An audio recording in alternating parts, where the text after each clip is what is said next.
Hello, my Teaserking family. How's everybody today? Sorry I'm on just a little bit later, but same thing. Um,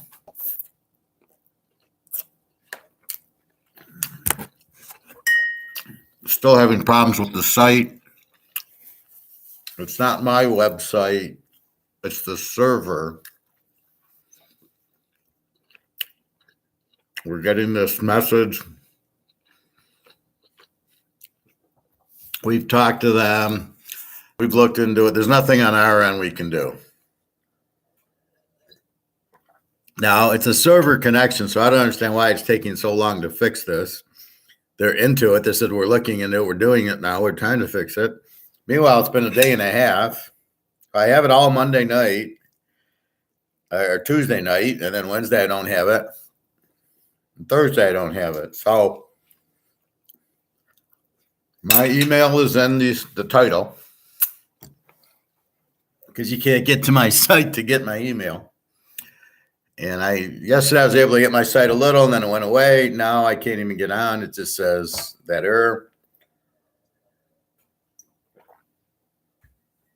This has never happened before in 15 years. So nothing I can do, but it's not like it's my problem because the site is fucking up or something. So just bear with me. If you want to buy, just send me an email. I'll walk you through PayPal. If you're already a customer, I will send you an email with the pics because we can't get to the pics. So right now I've got a lock posted and a regular game posted. And I'm about to put another 5 or 6 college. And then 3 or 4 more pro games. So it'll be a good week. Now, looking into the weather. I don't know what to believe and what not to believe because I'm always very, I don't believe what's said by most people.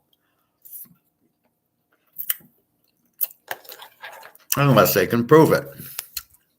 So supposedly there's this big rainstorm, which I've never seen before, blowing from west to east, which it never does. There's always a westerly wind, so it would never go west to east. And it seems to be in the Midwest, Chicago, Detroit, Ohio, and then on the weekend, still there a little bit, and then the whole East Coast, New York, New England, that whole area, maybe down to North Carolina, not sure. Supposedly strong winds. Do I believe that? Well, I don't believe a wind. I believe a wind goes and dies. I don't believe it just stays for 5 days. Right now, it's fine out. I just went to swim.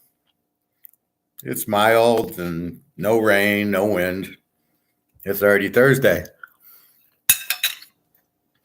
So a lot of my picks are going to be delayed until probably Saturday morning and maybe Sunday morning. Because my pros aren't too affected by it. What's our free play? Cincinnati, Seattle. I honestly don't think there'll be that much wind in Seattle and Cincinnati. Looking at the map, but even if there are, I still don't get. They're in a stadium. How windy is it really going to be? Cleveland, yeah. Buffalo, I don't even know if Buffalo's going to be windy because it's right. It's on the lake, but the storm isn't that far north. So the Jet game probably. I'm going to get my coffee.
All right, thank you. Back.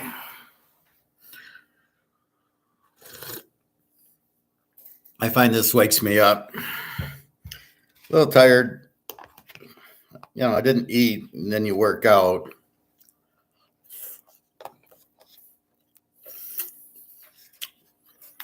All right, so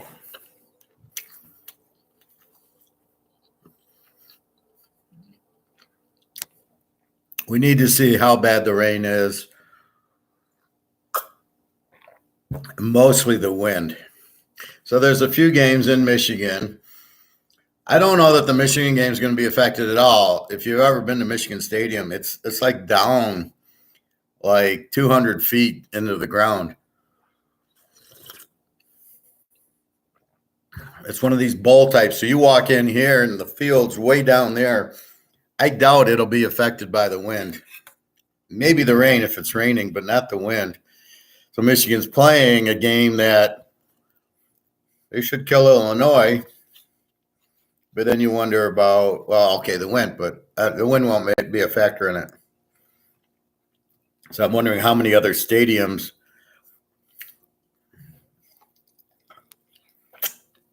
college seems to have these stadiums dug in.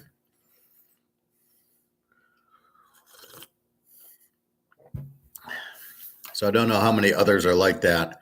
In the pros, there's a lot more buildings that obviously won't be affected. So we will have to see. I gave you your free pick, Rutgers, +2 against Michigan State. I still like that pick. Rutgers, strong run defense, strong defense. The weather should not bother what they're trying to do. Michigan State won't be able to do anything. So stay with that game. And then I still like the Seattle-Cincinnati over. Again, where's the win coming? Crosswind. One side gets the win, the other side doesn't. You know, they'll still be able. Joe Burrow is still going to throw the ball.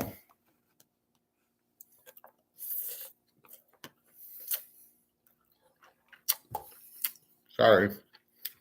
So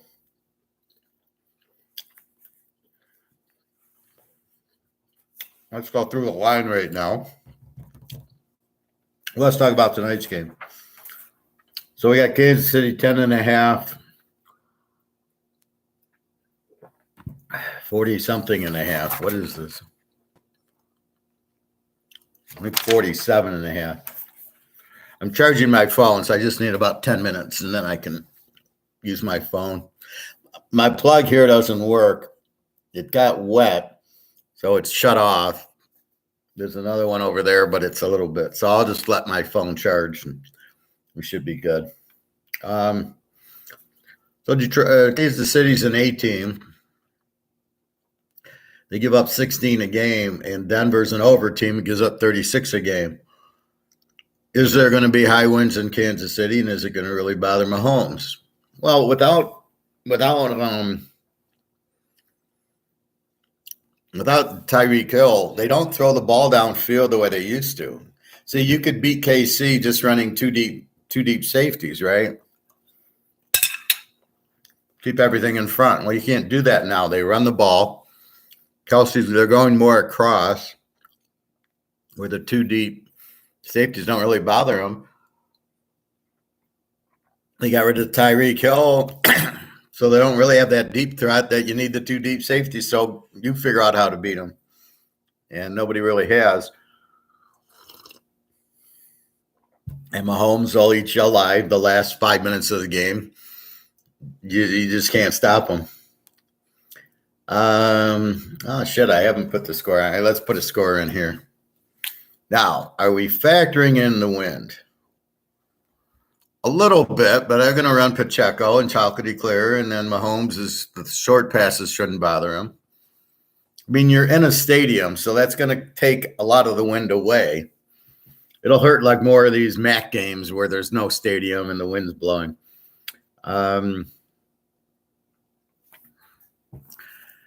I'm gonna say 34-17, something along those lines.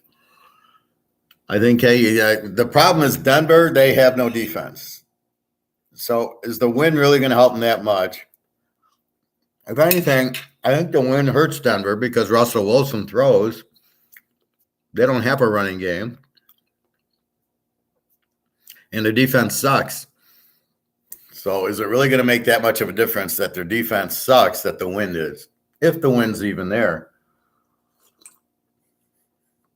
Is it wind gust? Or is it the whole game's going to be windy? I don't know this. I still, I'm playing for Mahomes to run a little bit, and they'll run Pacheco. But I got to go with the defense. I think Kansas City's defense just shuts Denver down. They shut Minnesota down. And then I think that Denver can't stop a high school team. So will it be very, very windy the whole game? Not usually. Usually the wind blows through and then it's done, right? It just, if you have big gusts, it tends to not stick around. It just comes and it's blowing through, but it doesn't stay the whole game. So let's see what happens. I'd be surprised if it stayed the whole game and it had a major effect. Maybe I'm wrong, but I don't see any bad weather here. I'm in Detroit, not that far from Kansas City. I looked at the map. So I looked at the U.S. map for this weekend. And it shows this storm going through. And then I didn't really care about tonight. I care more about Saturday. And I looked at it Saturday. And it was mostly the Big Ten. It was mostly, I'm not even sure Wisconsin. It was more Chicago, Detroit, Ohio, Indiana, a little bit of Kentucky, I think. And then the West Coast, the Carolinas, New York, Boston, Maryland will get it. That's what I'm seeing. And then it's there for Sunday. So if we look at Sunday, Baltimore, Tennessee's in London. Atlanta's in a dome. The Bears could be affected by it. Cincinnati could be, but it was kind of south. It was more north of the Cincinnati's on the bottom by Kentucky, and the storm was more up top. Not sure, but I'm not seeing the line really drop. Cleveland, yes.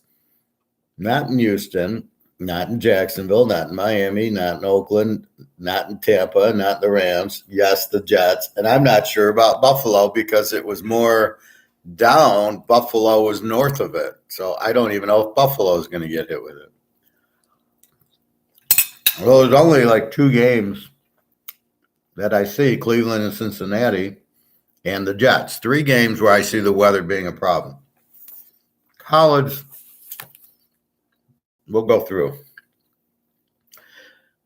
Possibly East Carolina tonight, but I don't know. I mean, it's not windy here. If it's not windy here, it's not windy in East Carolina, which is North Carolina. Shouldn't be affecting Colorado. Miami, North Carolina, it looks like it could. This is Saturday. Michigan, it won't matter. They're 200 feet down. You won't feel any wind in there. Eastern Michigan, yes, against Kent. Georgia Southern, James Madison, yes. Michigan State, Rutgers, yes. Ohio State, Purdue, possibly.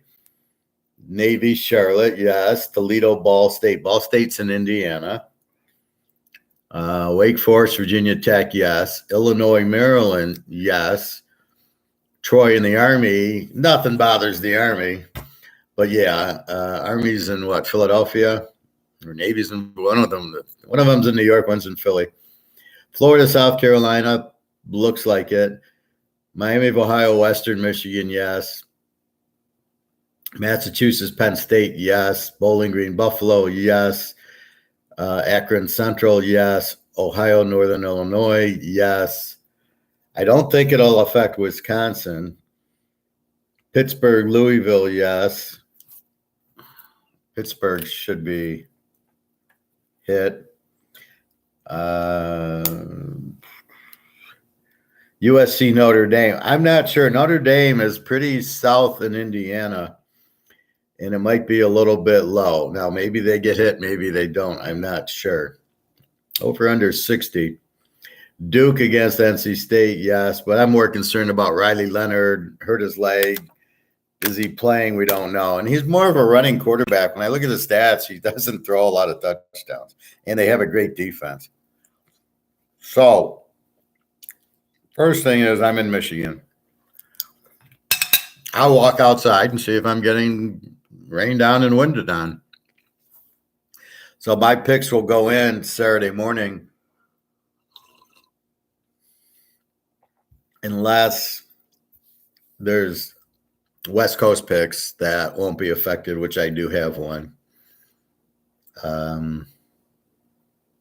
I still like Rutgers no matter what, because there's strong running and strong defense. They won't be affected by it. Michigan State will.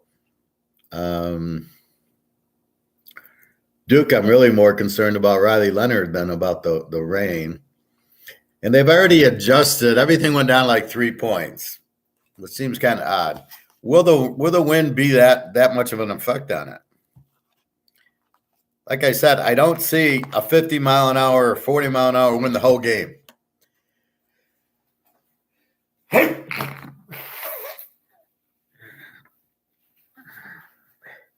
It's very seldom if I see a big rainstorm here that it lasts more than 20 minutes, right? It doesn't just howl wind for 3 hours.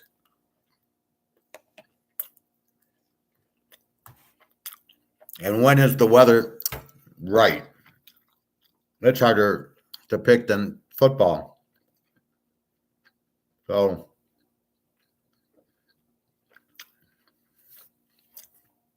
that's my point on this.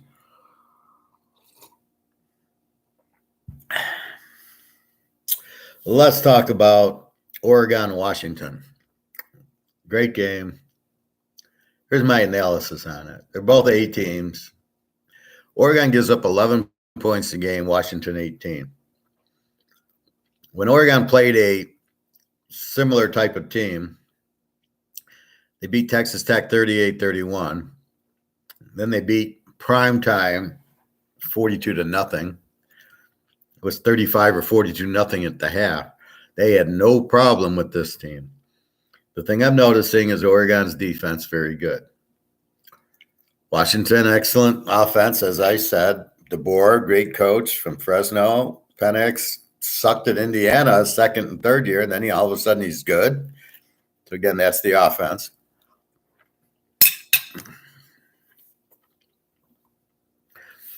I just think what it boils down to for me is Oregon can run the ball and Washington can't. And I think Oregon's going to try to run it. Washington's 3 points and 67. I'll take a look and see if it's changed. I think I looked and I don't think it changed, but I've heard there's 66s and 67s, 3, 2.5. I look at this similar to the Oklahoma game. It is revenge for Oregon, but it's not at the neutral field like Oklahoma, Texas. That was at the State Fair, half Texas, half Oklahoma. This is at Washington. It'll be 99% Washington, 1% Oregon. Does that matter? Well, the turf will be same turf, artificial. So I think it just comes down to Oregon running the ball, not necessarily to keep the Washington offense off the field, although I'm sure that's it, but you should be balanced in these games. They will be able to score in the red zone as Washington. As far as the score, I mean, I just still see like a 35 to 30, 35-31 game. I still see a 65-66 game. I don't, for Texas and Oklahoma to still get 64 with those defenses, I just don't see that. Now, Oregon's played like 2 games. Okay, Stanford, but the Colorado game sticks out to me. Good passing offense, Mr. Prime, and they shut them out. So I think that Oregon is a live dog here. No, I got to go green. I think they're a live dog here. I think the over's live also, and I'm struggling with who to take, but I think you can take either one.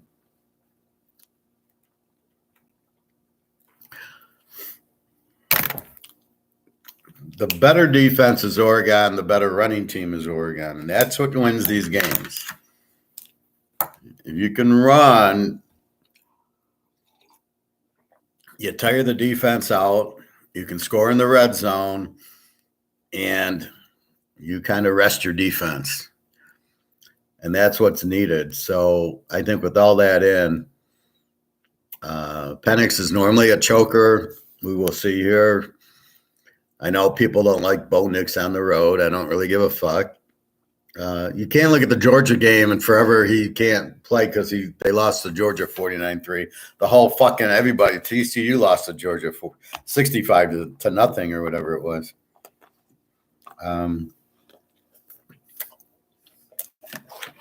So I think the key to me is the running and the defense, as it is in every game that's ever played here. So I like Oregon and the points and the over. Take your pick, but that I think is I think that's what's going to happen here. I think it's a close game. I think it's a high scoring game. I don't know that it's going to be 40-30, and this should not be a weather problem in Washington, right? By then it's already in the Great Lakes, if it's even here. So let's see before we start making bets about the weather, if the weather even exists. I'll tell you one game that the weather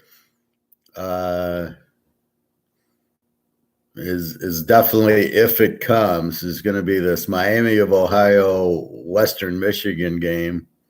No, it's Eastern Michigan game. Yeah, Kent against Eastern Michigan. That'll be definitely an under with the weather, and I think even the Ohio Northern Illinois game will be an under with the weather if it actually comes. The Miami of Ohio Western, that the weather would hurt if it's there. The Western and Central are about 2.5, 3 hours west of me. Central's north of me, 2 hours. Nice casino there. Michigan's 20 minutes west of me. Whatever they're getting, whatever we're getting, they're getting. So the MAC schools, you might be able to bet them under, right? For sure, Western and Miami of Ohio, the Ohio game, the Eastern game, those three are probably low-scoring games anyway, but if we get the winds and the rains, we want to take advantage of it. Iowa's got a lot of injuries against Wisconsin. We're waiting on Riley Leonard for Duke. We hope he plays. We like Duke over NC State. Duke's a very good team. The Notre Dame SC game. Well, let's see. I watched SC play Arizona on tape yesterday.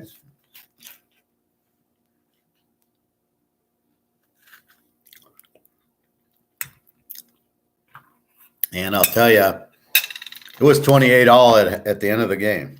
So as far as I'm concerned, they played at 56.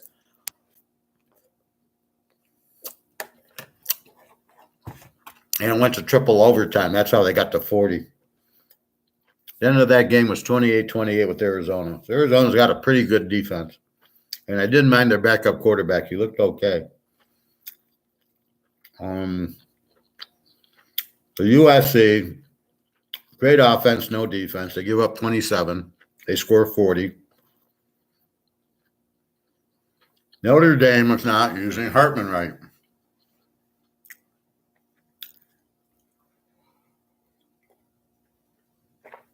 Now, Notre Dame has lost to Ohio State, basically beat Duke on the last play, should have lost to Duke, lost to Louisville. Now, Louisville finally was a high-scoring game. That was a 50-something. Duke was 21-14 or something like that. And Ohio State was, 17-14. It was crazy. So is Ohio State's defense that good? It's a good, let's see, Ohio State's defense is a 10. Yeah, so maybe they ran into a buzzsaw. And that's after playing Notre Dame. It's a 10. Duke's defense is an 11.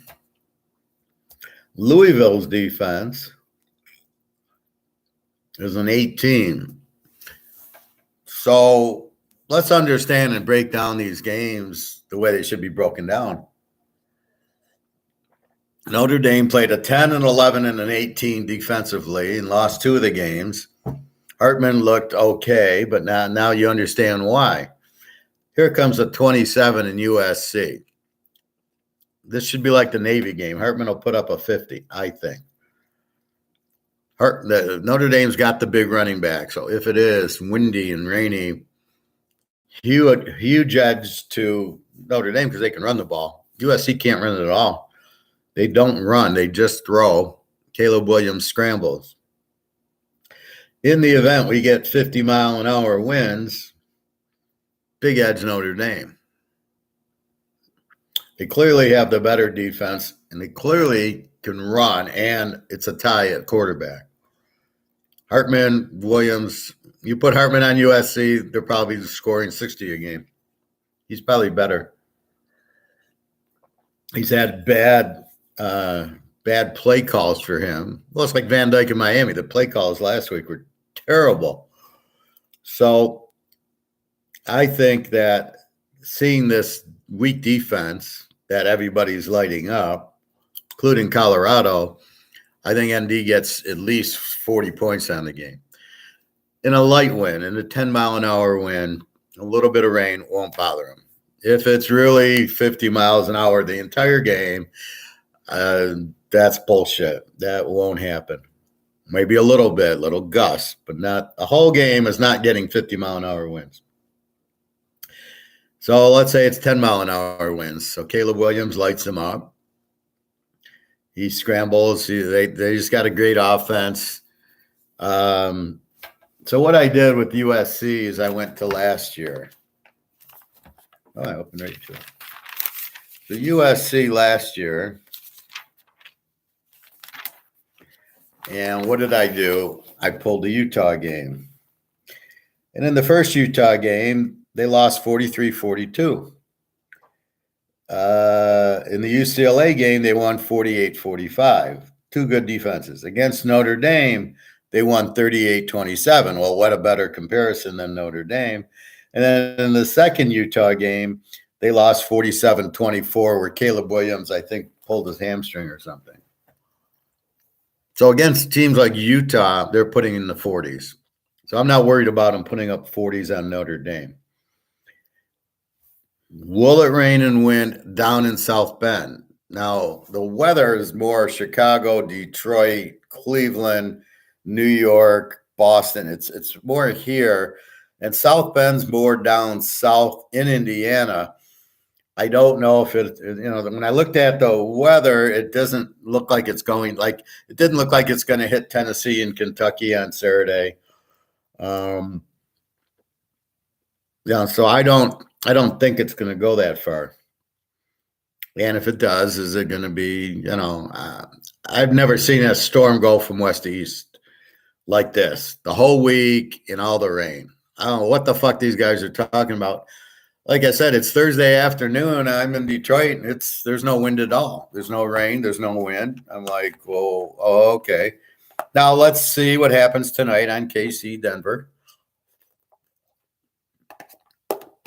What effect it has on it.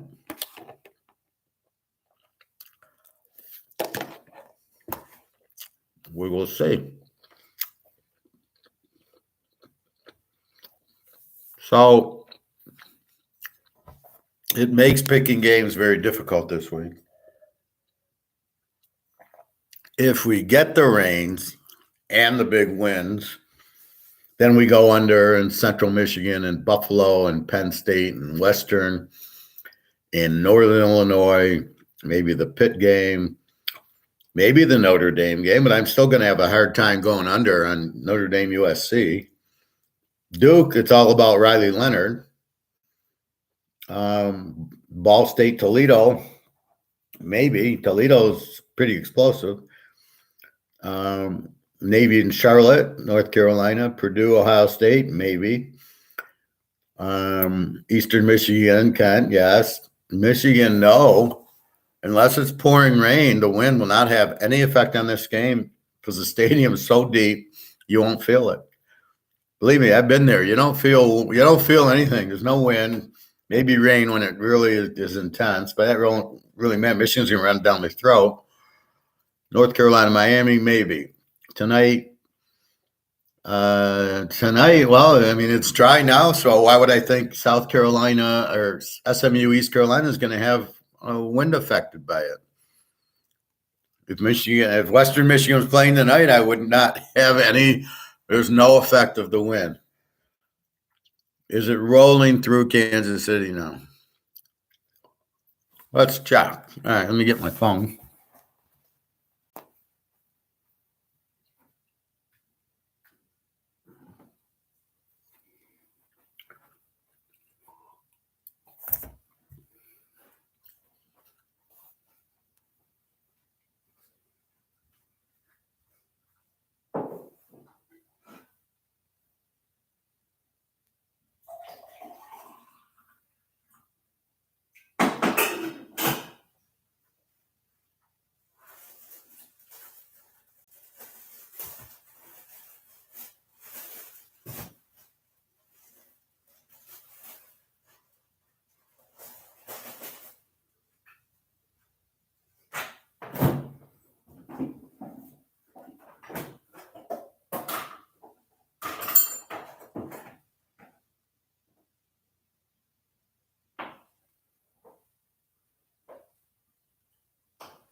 All right.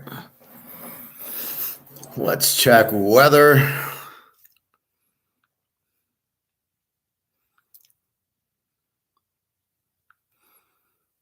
My poor site, I'm still getting this stupid error.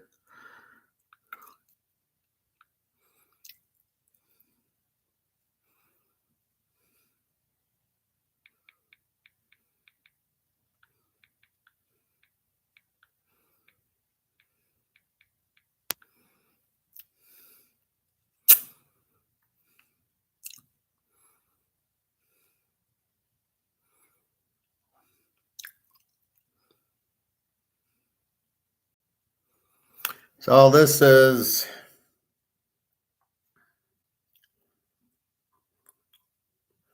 This is Kansas City, Missouri weather. It's 69. I looked at wind. The wind's 16 miles an hour. No biggie for a football game.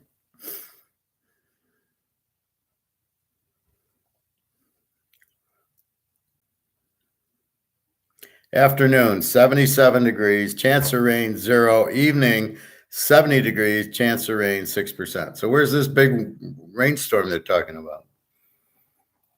All right, so I'm not seeing anything to worry about.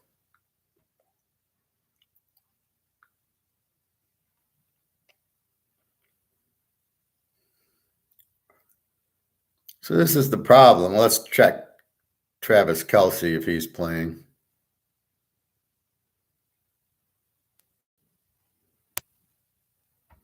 See, they blow this out of proportion on Monday. Oh, it's going to be windy. No.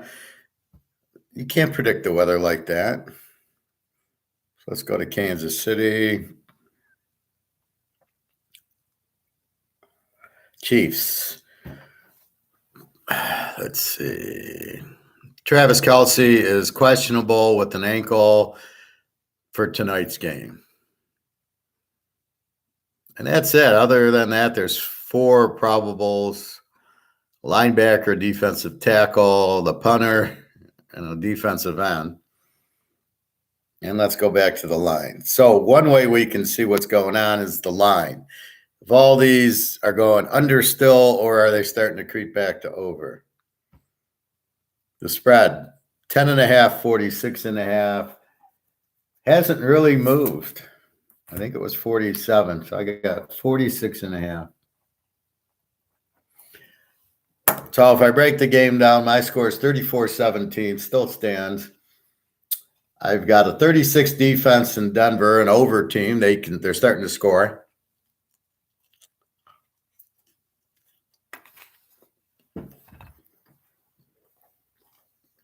Against an A team, Kansas City, who gives up 16 a game, and everybody's forgetting that. People aren't understanding KC's got a defense this year. Maybe they're running the ball a little bit more because they don't have Tyreek Hill and they're not making these long passes. So it becomes more of a ball-controlled team because they're not scoring as much as they usually do. They're down about 5 points. But look at their defense. 16 is unbelievable for KC. So they've quietly changed their team to more ball control, even ball control passing, and a much better defense. Look at Kansas City. Look at Minnesota game, 27-20. Minnesota, they just shut them down. They didn't let them score at the end. So here's where you bet against the defense. Denver's got a 36 defense, which means USC would put 50 up on them, right? It's a terrible defense. Now, part of the reason is the injuries. It's not Sean Payton. When you look at Denver's injuries, Jesus Christ, there must be 12 defensive players either out on IR or questionable for tonight. I mean, there's like 5 DBs, 5 defensive linemen that are out or injured. So if we look at this, so the line hasn't moved. I like that KC is only laying 4 or 10.5 down to 4.5 against a defense that gives up 36. So you have no fear of they're going to stop Mahomes. Your only fear was the wind, which we saw isn't going to stop Mahomes. It's only 16 miles an hour. With Mahomes, that's nothing. Not 50 miles an hour and no rain. So what the fuck are these guys talking about with the rain and the rainstorms and Vegas moved the lines down?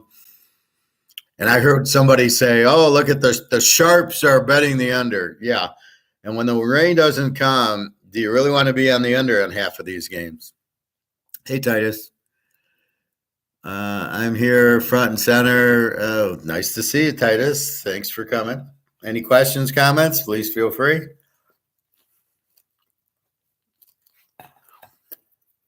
So I gave my Oregon-Washington prediction. I think I like Oregon as a live dog because they got a better defense and they can run the ball.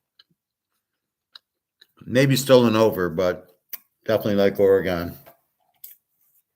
I don't think I'd play Washington +3. I think that's the last bet I would make. This is either take the dog like we did in Oklahoma or play it over like we could have done in Oklahoma, but we had the dog. So I still think it'll be high scoring, but I think they're not going to blow out Oregon. I don't think that's possible. Too strong a defense, and they can run the ball. And Washington can't. And Washington's defense is good. It's an 18, but Oregon's is an 11, and they killed Colorado. So that's how you view the expected outcome of the game is you try to look for similar games, similar teams. Colorado put up 40 on everybody, right? TCU, Texas Tech, USC, and Oregon shuts them out. Can you just ignore that? Well, it was prime. The game was in Oregon, and on. Fuck no, you can't ignore that. You've got to look at reality. Oregon shut out Colorado. You got Oregon as a dog. It's a revenge game. Washington beat them in Oregon last year, so it's not like they can't win, each other. So that's how you got to kind of review it. Like I said, we got to look at this weather for most of these. There's 5 or 6 MAC games that if it's really raining and big winds, we can bet under. I remember about 5-6 years ago, maybe more, there was that hurricane in Florida, North Carolina, South Carolina. And I had bet Notre Dame and North Carolina State were just lighting it up. And they played, and I had bet the over, not realizing there was a hurricane coming. I made the bet Thursday, and then here's Saturday, and it's like 80-mile-an-hour winds. And the game was like 6-3. So lesson learned. That's why I'm very careful about the winds and the rains. That will make it an under, but you've got to have a hurricane-like storm out there, then it's easy picking and just go under. But we're not getting that. It's not going to be in Denver tonight. It's sunny and clear and no rain here, so I don't know what the fuck we're talking about. All right. So tonight, probably you can – I got 34-17. You figure out what you want to do. Denver can score with Russell Wilson. And KC should light up this defense. I mean, Mahomes, even without Kelsey, with Kelsey better, you can cut it to 4.5. Even if it's close, I heard some idiot on BetMGM or one at ESPN, and he says, well, I'm going to take Denver on the back door, that they're going to score late, and KC kind of sits it in the fourth quarter. And I'm like, that's how you're going to bet based on maybe they'll score late to get to backdoor it. This is how you bet. Not the fact that Denver's got a 36 defense and couldn't stop, Ohio State from putting up 40 points.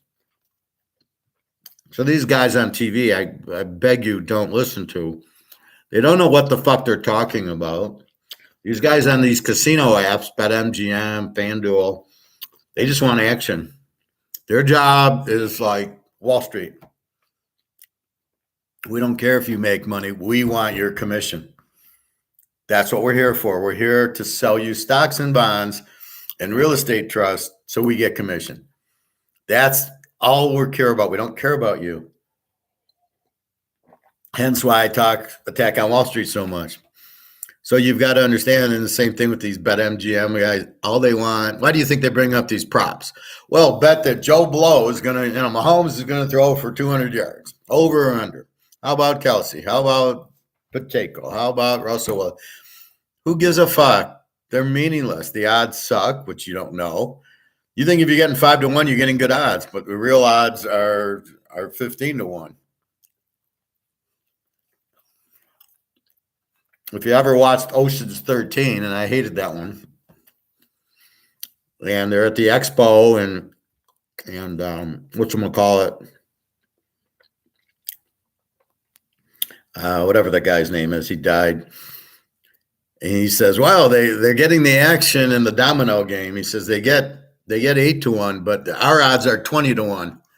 So they think they're getting good odds and they're winning, but the odds are terrible. Keep that in mind. You'll never get true odds on these DraftKings or BetMGM sites. You're going to get shit odds, which you don't want. Why do you want that? So anyway, so I don't see anything. 46.5. This supposedly started at 51, but I never saw 51. My first thought on Sunday night or Monday was 40, maybe 49 or 47.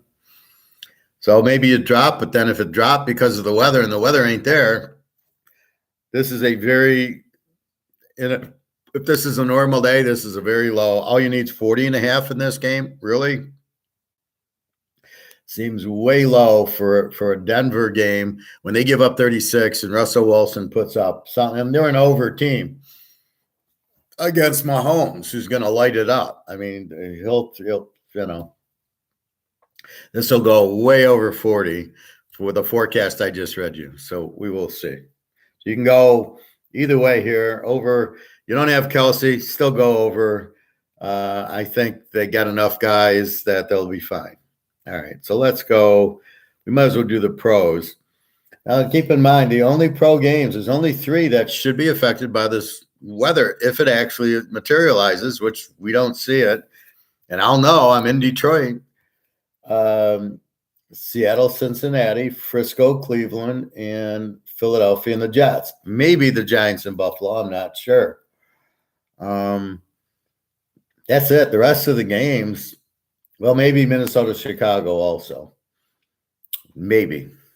So let's go through it. We got in London, we got Baltimore 41.5 to Tennessee. We got Lamar against Tannehill. We have no trend on the game. Baltimore's a B team. They give up 15 a game. Tennessee's an under. They give up 19. Pittsburgh just beat Baltimore with no quarterback.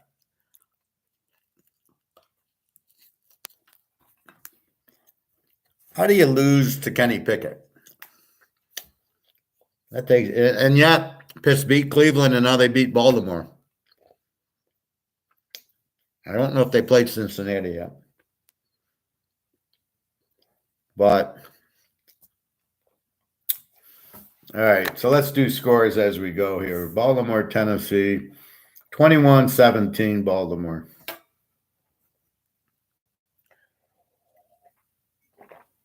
Maybe. I mean, it's hard because Lamar is so bad and Tannehill throws too many interceptions. It's really difficult. And it's in London, so now you got a long flight and a time change. And I know I go to Europe, it takes you 2 or 3 days. It knocks you out just to get jet lag. And then you got to get used to, it's 11 o'clock at night and your body's at 5 o'clock in the afternoon. You're not ready to go to sleep. So we'll see. Atlanta 2.5, 42.5. Again, this is indoors, no weather.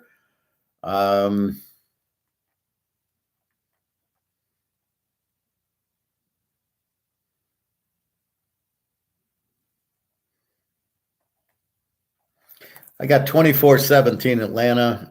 Washington, a 32 defense. Atlanta, a 19 defense. Washington's an over. They do score. Atlanta doesn't much. Riddler against Howell. There is a trend on Atlanta being a home team. The last year and a half, they were very strong at home as the favorite. So since Riddler, they've been very good at home. Washington, I mean, you got to now. Atlanta has a fairly good defense, not great, and then they're going to run it down their throats. You would prefer a better quarterback to take advantage of the Washington defense, like you had last week. Fucking Chicago puts up 40 on them with Fields. So look for Atlanta, Riddler to get some points. This is the part where we get it, and nobody else seems to be able to understand this concept. Of course, Fields looks good against Washington, but he doesn't look good against Dallas or San Francisco or the A defenses, right? He's not going to look good against Buffalo. He's not going to look good against Tampa Bay. He's not going to look good against New Orleans, Frisco, Cleveland, all these low defenses. Baltimore, Fields is going to look like shit. But when he faces Washington, who gives up 32 a game, even Fields looks good. And that's kind of my point. So we like Atlanta to win there. You get 3.5, I think is good. The over-under of 42. Atlanta plays these low-scoring, running the ball games. Can Washington stop it? 41. I still think, yeah. I mean, at 42, you got no. You're in a building. There's no weather to worry about. I think you get over because I think Washington is an over team, and this defense is so bad that Atlanta should. It should be around this score, 24-17. Because I think Atlanta's going to run it a lot, but they'll still score. Maybe they get to 30. I don't know. I would feel better if they had, a better quarterback, but Riddler, it's hard. Minnesota and the Bears. Minnesota's laying 3. Jefferson is out with the hamstring, I believe. Over under a 43.5. I love the game over before the weather.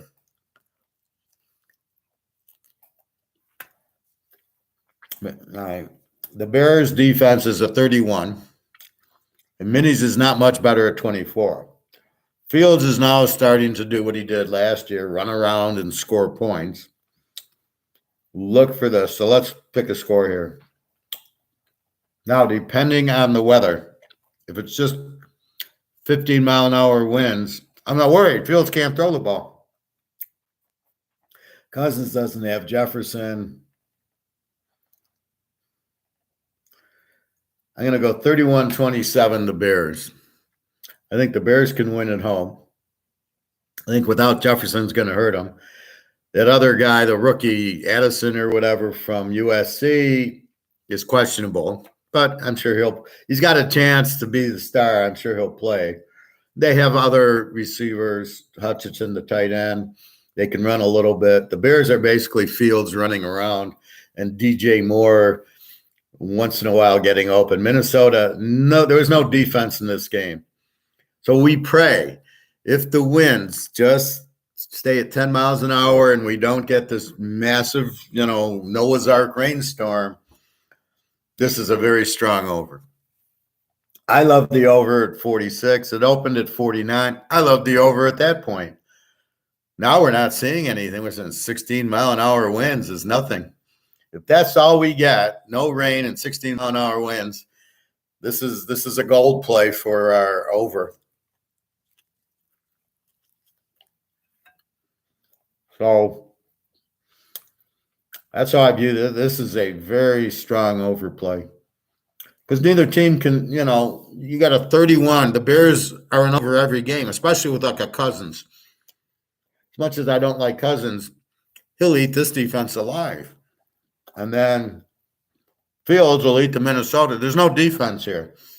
Of course you're going to get points. Even in a rainstorm, you're going to get points.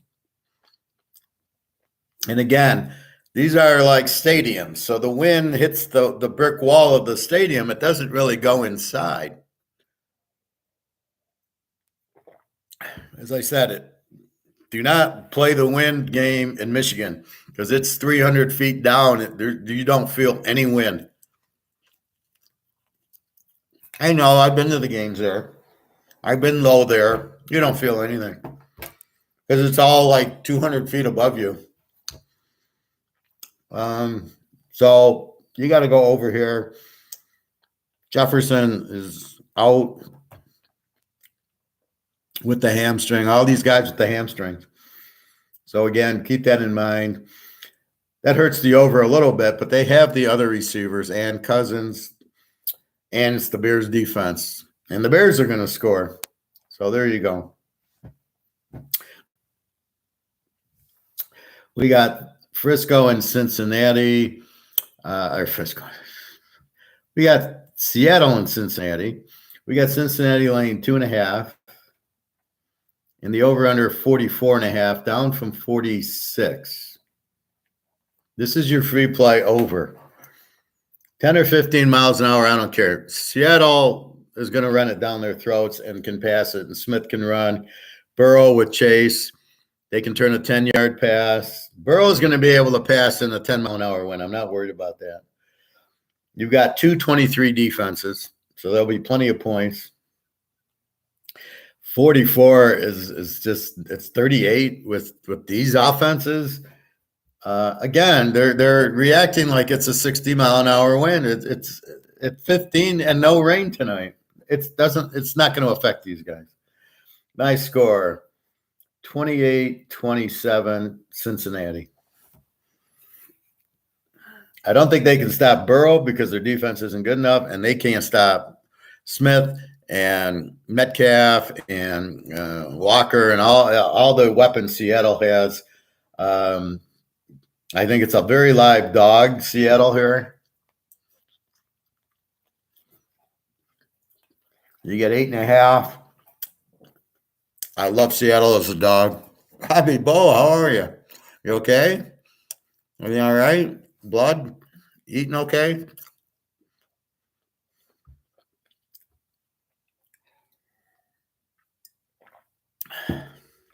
All right.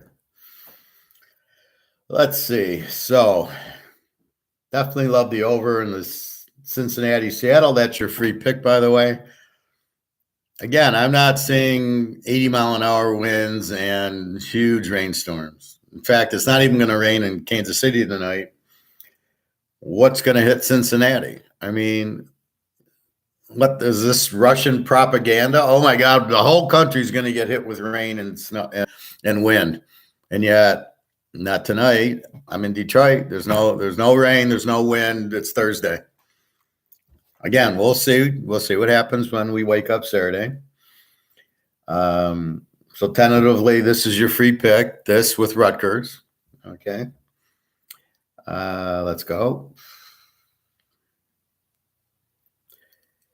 The 49ers, 7.5, 37.5 to Cleveland. And we don't think Watson, well, it's not me. I guess they don't think Watson's going to play, which will leave Thompson Robinson, I believe, or PJ Walker. I'd rather have Thompson Robinson, but good fucking luck against San Francisco.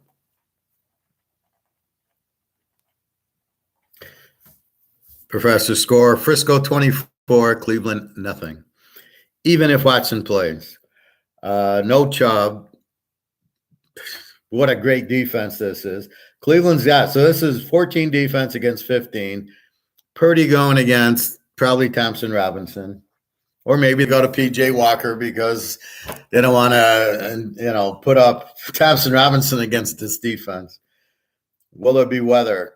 Probably. It doesn't matter. Even if it's a snowstorm and 100-mile-an-hour wind, I still think 24-0 gets it done. They lowered the over-under to 37.5, started at 41.5. So it wasn't a big over-under to start with. I see 40, then down to 38.5, now down to 37.5. And by the way, if you don't get any rain or wind, I still wouldn't fuck with the over. There's no way you can play this game over with these defenses. Will they put up 42 like they did last week? I doubt it.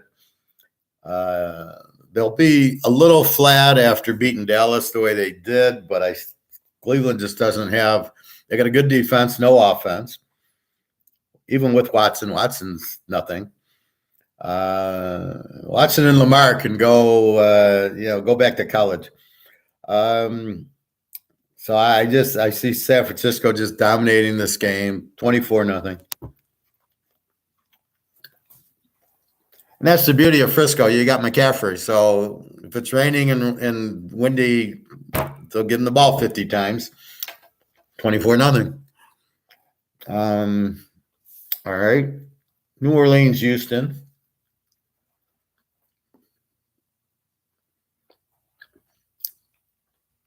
New Orleans 1.5, 42.5. This should not be weather related. It's in Houston. Both teams are under. New Orleans gives up 15. Houston gives up 20. We got Carr against Stroud. Stroud's actually been pretty good stat-wise. He's got like 7 touchdowns and no interceptions. 2 strong defenses here. I'm going to say 17-13 New Orleans. I think Carr gets it done. I think you have Kamara now with Olave and Thomas going with Carr. They're starting to get used to it. Houston is playing a 20 defense. I don't know if Houston's defense is that strong, but we'll give them some credit. I think they shut Stroud down. I think they sack him a few times, a couple of picks. Carr, I think this is a low-scoring game. Again, there's no weather, 42.5. So you go under 48.5, or you take, where's my line, 1.5. So I would love Houston to be favorite. I would then jump all over New Orleans. But New Orleans, 1.5, it's kind of a tough, do I take New Orleans in 4.5? So you can go either way, either New Orleans or under. I don't know. I'm going to trust Stroud. It's a very strong defense giving up 15. I don't want to bet against 15s and 10 defenses. It's just the same thing with the Niners. It's a 14 defense. I start betting again. I'm going to score on that. Yeah. Look at Dallas. Did they get past midfield in the second half? Indy against Jacksonville. Jacksonville is 4.5, 44.5, down from 46.5. You now have Minshew against Lawrence. Richardson's out till mid-November. That was really intelligent of him to not slide. Yeah, he showed everybody. Hurts his throwing shoulder. He couldn't throw anyway, but who knows? Lawrence stinks. Now they've got to get back into rhythm. They've now been – this is the negative effect of staying the extra week in London. So now you're there for 2 weeks, right? Or you get there, let's say, on Monday. You're there the week. You stay the week. Now you're on London time. Now you've traveled back to Jacksonville, and now you're fucked the other way. Now you're 5 hours ahead. So it's 2:30 now. You're on 7:30 time.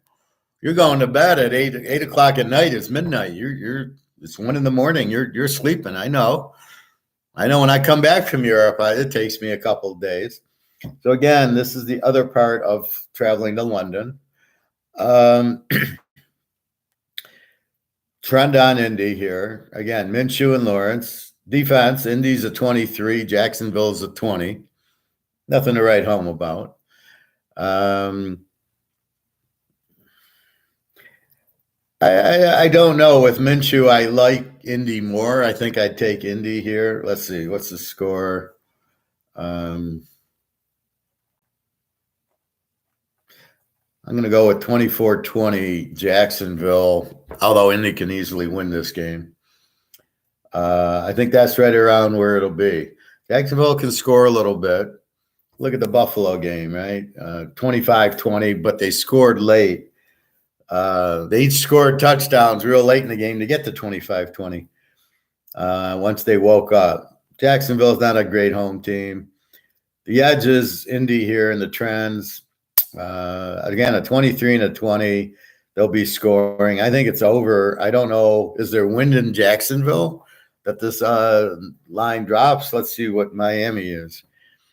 Miami's 47.5. Dropped a point. Maybe there's a little wind coming down there. Who knows? Carolina, Miami. Carolina, a W team, gives up 29. Miami's not much better, except for they're an over team. They give up 27. We've got Steve Young against Tug Tagliabue. Miami's 14-2 as a home favorite, just FYI. However, they're laying 13.5 here and 47.5. The problem you have is if you want to bet it over, is Carolina going to help you out? Probably not.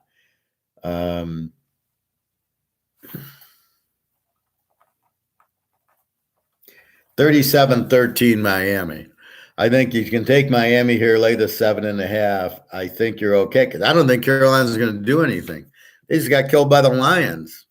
Now, Miami, we know, doesn't have that strong a defense, but you know they're going to light up and score, 35, 40 points. And Carolina doesn't – it's not the team you want. You want San Diego, Miami. We already locked that over early in the year. That's what you're looking for. Any good offense against Miami. Look at Buffalo, 48-28. We had that over. That's what you want, but we don't have that here. Carolina has no offense. Young sucks. Bobby Ball, I was watching yesterday's class playback. So Luke bought 13 ounces of gold. I'm sure he's happy. Well, I'm sure he's happy. What he doesn't realize is he got out of the stocks before getting hammered. And he bought them at 1980, which I thought was a little expensive, but too bad he didn't buy last week when he could have got it for 1930, but that's okay. He's out of the stocks. Now, if you watched earlier in the show, in the beginning, Todd, a customer, got an inheritance of a stock, and he's down 10,000.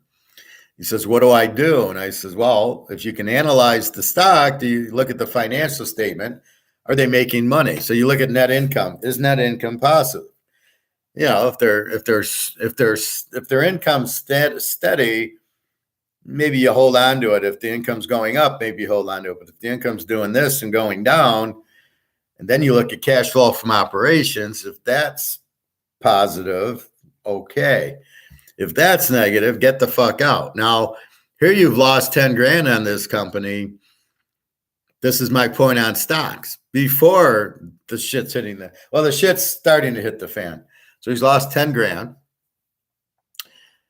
And I attacked on Wall Street at him. I said, well, you can either lose all your money in it or you can get out and buy gold, in which case you'll get your 10 grand back fairly easily.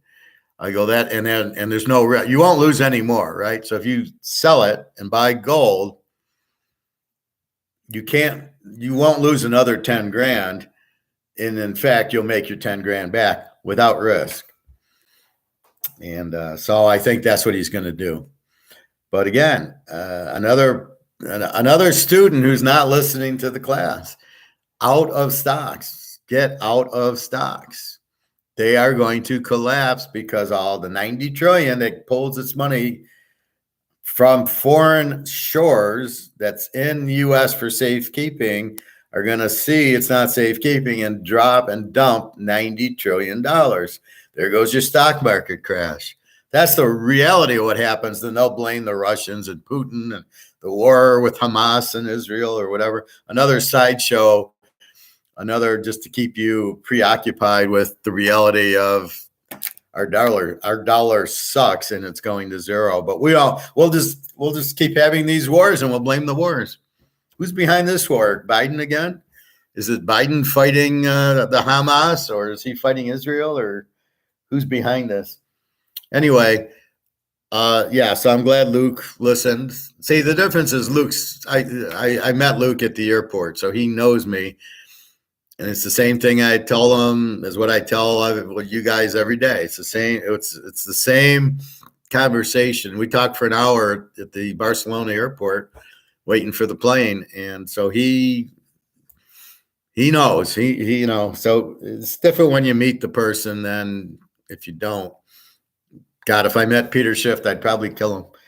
I know I'd kill Rule and Reichert and Maloney, those guys. I'd just kill them. And Andy Waster, whatever, Andy Silverman, whatever his name is. And I'm getting ready to kill Mark McGuire if he keeps up with his idiotic conversation. Anyway, so yes, buy your gold. I'll probably go tomorrow and look. I had a gold talk. That's why I was a little late today. The lady at the front desk, she says, "Hey, Howard, how are you?" And so I started talking to her, and she asked me about the job, and then and then we, of course, go to gold. She's a gold person, so I could talk to her. All right. So Miami, I got 37-13 over Carolina. Carolina gets a little bit of offense. Miami will light up this team. Should be similar to the Giant game, which was 31-16. I think they score a little bit more in Carolina. They're just pathetic. Is there going to be wind? Bobby, do you have like hurricane winds going on this weekend there in Tampa for the Lion game, or like no? I'm dry here. I mean, it's supposed to be all hell's supposed to break loose this weekend. It's sunny and there's no wind at all. And it's Thursday, so I would have thought the wind would have started. I met Mark McGuire when he was in the Oakland A's. Well, there you go. Did you like the smackdown on him? Get him in a figure four?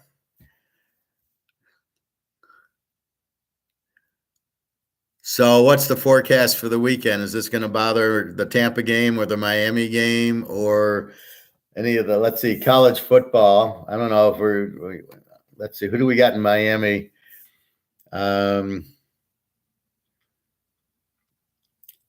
Let's see, are there any Miami games? Any Florida games? No, that's Penn State. South Florida. So Florida Atlantic, South Florida. South Florida isn't that you, Tampa? Or is that Central Florida? No, Central Florida is Jacksonville, I thought. I think you're South Florida. Then we've got Navy Charlotte, but I don't know if that's probably going to get hit by the other fake storm. And Florida State, Miami, North Carolina is in North Carolina. Florida State. So Syracuse, Florida State is Saturday, and then that's it. Supposed to be decent outside. I don't see rain. I live by USF, South Florida. But okay. So you go hammer the cheerleaders, huh? Give them the rock bottom.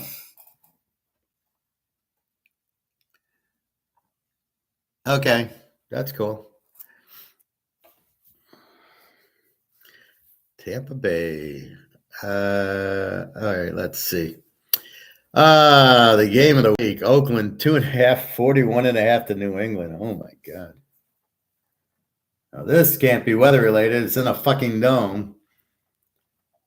41.5. We've got Jones against Garoppolo, two of the worst quarterbacks I've ever seen. They're both W teams. New England gives up 26, Oakland 23. I'm going to call 20-13 Oakland over New England. I don't know where you're going to get points from. Oakland, I give an edge to because New England's defense, which Bill Belichick, the brain, doesn't look like the brain now. He looks more like Bobby the Brain than the elite coach. If the professor ran into Peter's shift at the airport, they would have to call security. Well, I'd probably put him in one of those like headlocks, and then, what do you call them? I would just get him in a headlock and then give him and roll him over my back and then put the 1, 2, 3 on him. I would probably just laugh at the guy and ask him why he thinks he's an economist. Yeah, see, some guys like that you just laugh at. There's not much. They're too stupid to understand it. So I got Oakland 20-13, 23 defense. New England's 26.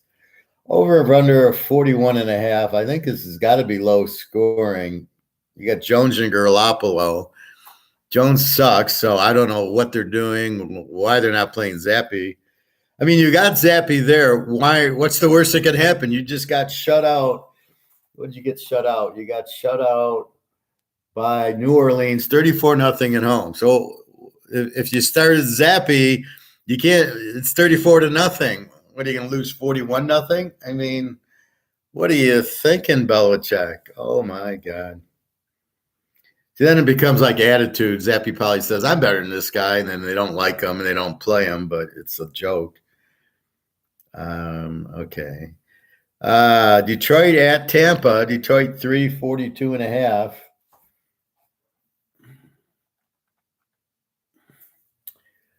Detroit's actually an A team statistically, but I'm not buying it. They beat three very, very weak teams: Atlanta, Carolina, and Green Bay. These are not good teams. Atlanta might be, but their problem is their quarterback sucks, and that fits into Detroit. Detroit lost to the one good quarterback they played, Seattle, and then Mahomes didn't have Kelsey, and the guy dropped 10 passes on him, or Kansas City easily wins. And even with all that, it was 21-20, and then there was a bad holding call that never should have been called, and Detroit only scored 14 on them. So I'm not really giving Detroit, because they beat three teams that Georgia would beat, and any real good props yet. Yeah, poor Zappy is rotting his career away while Max jokes looks like a fool and Belichick ruining a legacy. Isn't it true, though? What is Belichick doing? This guy clearly sucks. Why didn't you draft a quarterback? And we will see this year, if they don't draft Van Dyke or Hartman or somebody, they're out of their fucking minds. Now, they want to replace Brady. You can do it with Van Dyke or Hartman or one of these guys, but you can't sit there with Mac Jones going thinking he's the answer. What, are you kidding me? See, this is why I tell you about Alabama, Ohio State. Alabama's all a system. And since he doesn't have the system at New England that they have at Alabama, he's useless. He can't read a defense. Those too many interceptions. They have 3 interceptions last week. They get shut out by fucking New Orleans. Are you kidding? And then that's the same thing with, Jalen Hurts is a system, and Mayfield's struggling, and Kyler Murray's not. They're all system quarterbacks. You don't see an Aaron Rodgers or Mahomes. Look at Mahomes. That wasn't the system he was in. So what do we got here? Detroit 3. Detroit's got a 21 defense, which I, again, asterisk because of the teams they played. Carolina, Green Bay, and Atlanta don't have offenses. 37 against Seattle, that's more like Detroit. So there's a parallel Detroit. There's when we play a shitty offense with no quarterback, and when we play a real offense with a good quarterback. And they're just not being exposed yet. Let's see. Tampa with a 17 defense. I'm going to go 24-20 Tampa Bay here to get the win. Over under a 42.5. You got Tampa with the 17 defense, Detroit with the 21 defense. So pretty low scoring game, I think. And it's at Tampa, and Bobby will be there. So yeah, I think this is an under game. Two decent defenses, and I'm not buying Detroit's offense. And they'll try to run, they'll probably try to run more. Goff will have, that St. Brown guy is still questionable. So we'll see. We'll know more Sunday. The Rams 48.5 to Arizona. Dobbs against Stafford. The Rams are a 22 defense, Arizona a 27. The Rams played Philly and Frisco pretty good. They lost by a touchdown in each game. They have to win this game. Arizona with Dobbs, I think it'll be 30-20 the Rams. I think the Rams win the game. I think it'll be higher scoring because Arizona's got a 27 defense. And they put up 23 on Frisco, and then they only put up 14 on Philly last week. I was a little surprised. Philly's sneaky good. And here is Philly. Philly 741 to my Jets. Now, this started at 42. So this doesn't appear to be a rain game, which I'm a little surprised. Hurts against Wilson. Keep in mind, Philadelphia is 11-0 as a road favorite now, 14-1, 22-3 overall. So don't fuck with Philly. So I cannot play my Jets this week. However, both teams have a 21 defense. I think this is an under game and or a Philly game. I don't know. It's hard. It's hard for me to not take the Jets, but watching the Philly Ram game, I don't think, and I respect, of course, the Jets defense. I think Philly wins. Let's go. Let's go 24-17. I think the Jets will have problems scoring. Philly will get their few touchdowns. It's what Philly does. It'll be hard, but this is not the time to play the Jets. Last week we had them against Denver, and they win the game easy. This is Philly, seems to be very hard to defend. Then you got that stupid rugby, let's push the quarterback 5 yards. And if any team can figure it out, it's Salah and the Jets will figure out how to defend it. I don't know what it is. There's something about it that I notice he stopped, and then the tight ends or the linemen start pushing their guys, not the quarterback.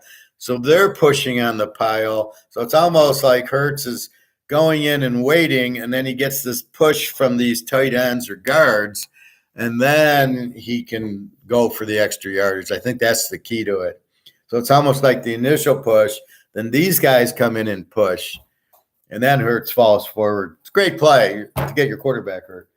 So I got 24-17. I probably like the game under. It's hard for me to bet against the Jets this year.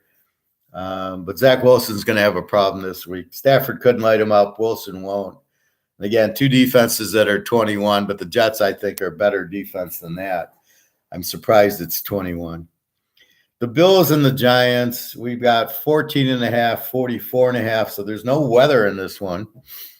This game started at 48, so it is down to 44.5. Giants suck. They're a Z team. Jones is questionable. Buffalo is an A team coming off of a loss. Minus 14. This is exactly like a couple weeks ago, well, let's see, Buffalo. Yeah, no, they beat Miami by 28. Von Miller's back, although they lost the other Milano linebacker. They get one, they can't get them both together. If we look at a similar game, we look at Seattle over the Giants, our lock, 24-3. So it's a similar good offense playing this shit defense. The Giants give up 31, Buffalo 16. Buffalo off of a loss has to win. I look for Buffalo to kill them. So let's put a score down here. 41-10 Buffalo. Hard to go over because you're not going to get points from the Giants. Daniel Jones, he's questionable anyway. Barkley's not there. They have no defense. Buffalo's mad off of this bullshit with Jacksonville flying there the week before. So look for Buffalo at home. I don't know about the weather. I don't know if any team's ready for weather. It's Buffalo with the snow and the cold. So I'm not thinking this is going to hurt them at all. Even if it does rain and snow and cold and windy, I think Buffalo handles it fine. And last but not least, Dallas, San Diego. Dallas is 2.5 and 50.5. And Dallas is a 17 defense. San Diego 26. San Diego's an even team, though. We know they can score, and they will score in this game. I'm going to put 24-20 for San Diego. 44. I still think it's an over, so maybe we'll make it 27-24 because I think it goes over because I think all San Diego games go over. They don't have defense, and you can't stop their offense. Dallas can't stop this offense. I don't know if Eckler's back. It doesn't matter. I like Kelly, and they got Keenan Allen, and that's all they need. And then Herbert's fine. Dallas showed you what they're really made out of, which is nothing. But San Diego can't stop them. So Dak might actually have a decent game because San Diego has the worst defensive coordinator and the worst coach in the league. This guy's terrible. He'll go for it on his own 5-yard line. Well, it's 4th and 1. We should go for it. It's at your 5, dude. Well, that's okay. You know, what if you don't make it? Well, you know, who cares? The analytics say we should go for it, so we should go for it. So that's your pro plays. Teaser trends. Denver's got a little bit of a trend against with Kansas City. Still got a trend. Atlanta's got a big trend at home. Minnesota, Chicago. Minnesota is the play there. However, with Jefferson out, a little bit less. Seattle, Cincinnati. Seattle, we love. 15-2 is a road dog. The Niners in Cleveland. The Niners are just, they're it. It's like betting on the Rock. You know, you just take the Niners. Cleveland's not much. Watson probably not playing. And I don't care what Cleveland's defense is. They haven't seen McCaffrey and Kittle and Deebo Samuel and Purdy. I mean, it's just, how do you stop this team? They've been playing Pittsburgh and Cincinnati. They haven't been playing real teams. So I don't believe Cleveland's 15 is real. I do believe Frisco's is. Trend on Indy against Jacksonville. Miami, trend on them. 14-2 is a home favorite. Again, all these are in teasers. Arizona is actually a trend at LA. They're a good road dog. But again, with the LA, you got to factor in Stafford didn't play last year. So if some of these are against, it doesn't really count. Philly is 11-0 as a road favorite. Enough said. Hard to bet against them. You can bet the game under because of the JETS, Jets defense. And then at the end, Dallas, San Diego. Play San Diego 19-2. Play against San Diego 19-2. So just play the dog in the San Diego game, which they are a home dog. Dallas, I don't see with Prescott blowing out San Diego. Not going to happen. So that's your week 6 picks. Again, I'm waiting for my website to come back. I am getting this error, which is caused by iPower, which is my server, not by my website. My webmaster says nothing. It's waiting for iPower. It's been down. It was up Tuesday. I go to bed. I wake up Wednesday. It's not working. Then it kind of comes back and goes away. Comes back. So I chat with them. They start talking technical. I get my IT guy on it. They're saying to him, we're on it. We'll fix it as soon as possible. What does that mean? Why is it so difficult when the site's fine? So all you're doing is you have a server. That's it. I've got my thing on a server, period. How the fuck can your server be so screwed up? I'm paying like $200 for this server. So $200 a year. So, okay, it's now 1 day. Now we're 2 days. It's still down. I just checked 10 minutes ago. It was still down. So we're kind of just waiting. So in my title is my email, hrobins77 @gmail. If you want to buy, send me an email. We'll walk through. It's really PayPal. That email will get you there, and then I will have to give you the picks. Our free pick is Rutgers over Michigan State, lay the 2. And then we've got the Seattle, Cincinnati over. That's the free pick. What's it, 44.5, 38.5 is a joke. I don't really care the weather there. It'll go over. Seattle was used to the rain. They play in the Northwest. Cincinnati's in Cincinnati. So I don't think the weather is going to make these games 3-0, right? They're in stadiums. So how much wind actually gets into the stadium? Some, but not that much. Now, you do get snow in Denver and in Green Bay, but those aren't low-scoring games. I remember there was a Green Bay-Denver Monday night game. They put up 50 points. That doesn't bother you. The rain really doesn't bother you unless it's just so unbearable, but it's the wind. And it's only 16 miles an hour today in Kansas City. I'm not expecting it to be 120 miles an hour going through Michigan and New York and all these other places. All right, so that's the bottom line. And now let's go to college. So you can take KC or you can go over. Now that we know the weather is not bad, 60 miles an hour is not stopping Mahomes, and it's not stopping Russell Wilson. He played at Wisconsin. He saw some bad weather. This is not bad weather. This is a joke. So they're giving us a gift at 40. Russell Wilson will light it up, and then Mahomes will light it up. He doesn't have Kelsey. Well, Kelsey's questionable. He's not out. Hurt an ankle, so we will see. And why is this guy dating Taylor Swift? What is he thinking? Go to a hot Russian girl, Taylor Swift. Okay. Let's look at yesterday's game. I know there was a UTEP question, which I said just watch the game. UTEP actually wins the game, amazingly enough. So UTEP wins 27-14 as the Z team beating a W team. And New Mexico State wins 27-13 over Sam Houston. So again, where was this against UMass? I locked the UMass game. Terrible team. They throw 82 interceptions. Here they're playing Sam Houston's a pretty good defensive team. They beat them 27-13. You just scratch your head. And then I did not play it because I'm still with the UMass game, right?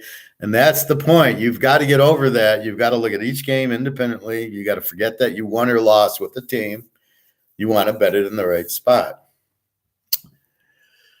You think the Chinese bandits will be back this Saturday and beat Auburn? Well, Bobby, you got a late win there. I thought you were dead, and then I looked at the final, and LSU won 47-37. So Missouri's defense is worse than LSU's defense. Mahomes is going to light them up tonight. Yeah, well, Denver with that 36 defense, he should get into the 40s.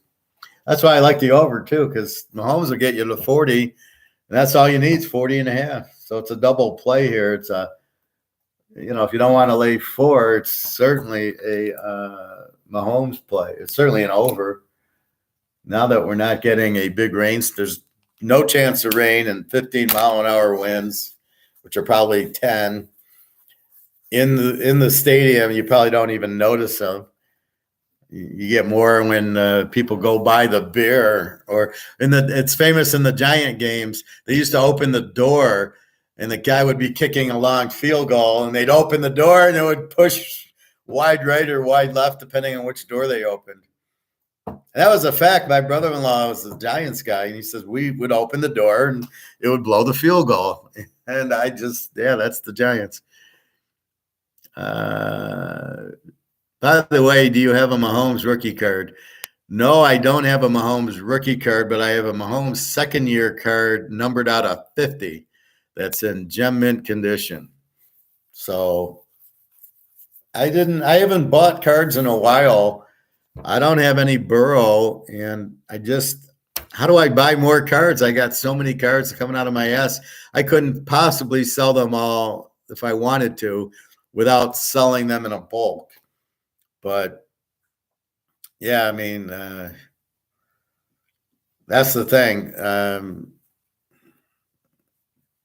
Will I get Mahomes rookies? I probably should, but I'd rather buy gold and silver. And I've got the Montanas and the Jim Browns and the Mickey Mantles.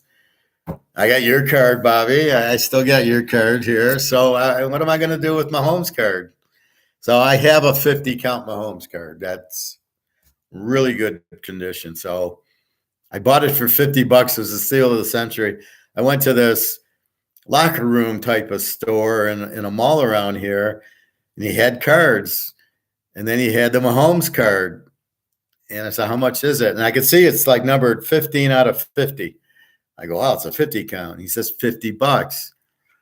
Not understanding grading and not understanding PSA 10 or gem mint. You probably looked in the Beckett, it's probably $50 as a PSA 8. Beckett is near mint. That's how they price it. So if you got a mint card, it's worth more than Beckett. Get it graded 10, and you know what it's worth. And there's only 50 of them, and it's Mahomes. So I picked up a great card, 50 count Mahomes card. So yeah, I don't need his rookie. I'm happy with that one, but I'll start buying a little bit more now that he's won 2 Super Bowls. Now you buy. That's what I keep telling Nick. Don't buy these cards now when they haven't done anything. Even Burrow, wait till he wins some Super Bowls. And then, you can buy a little bit, but don't spend too much. There you go, Professor. That Pirates card is as good as an ounce of gold. Bobby, from your lips to the ounce of gold, I would hope so. I don't understand why it's not worth more, and I don't understand why Barry's cards.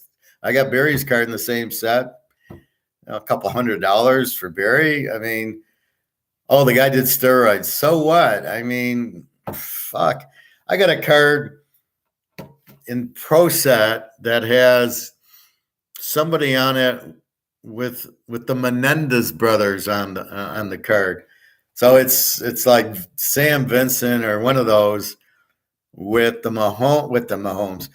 Menendez brothers in the stands in Miami, and it's worth like $400 because they're in the card. What the fuck is that? Then I got one of somebody, but Jordan's in the card in number 12. That card's worth $300. What the fuck? I'm pulling these cards. I better sell. I got a few Belichick rookies from Pro Set from 1990 or 91. He's on Cleveland. I better sell those before they're worthless. This guy's just showing how stupid he is. It's like just sit there, because if you start talking, people will know how stupid you are. But if you sit there and don't say anything, they won't know how stupid you are.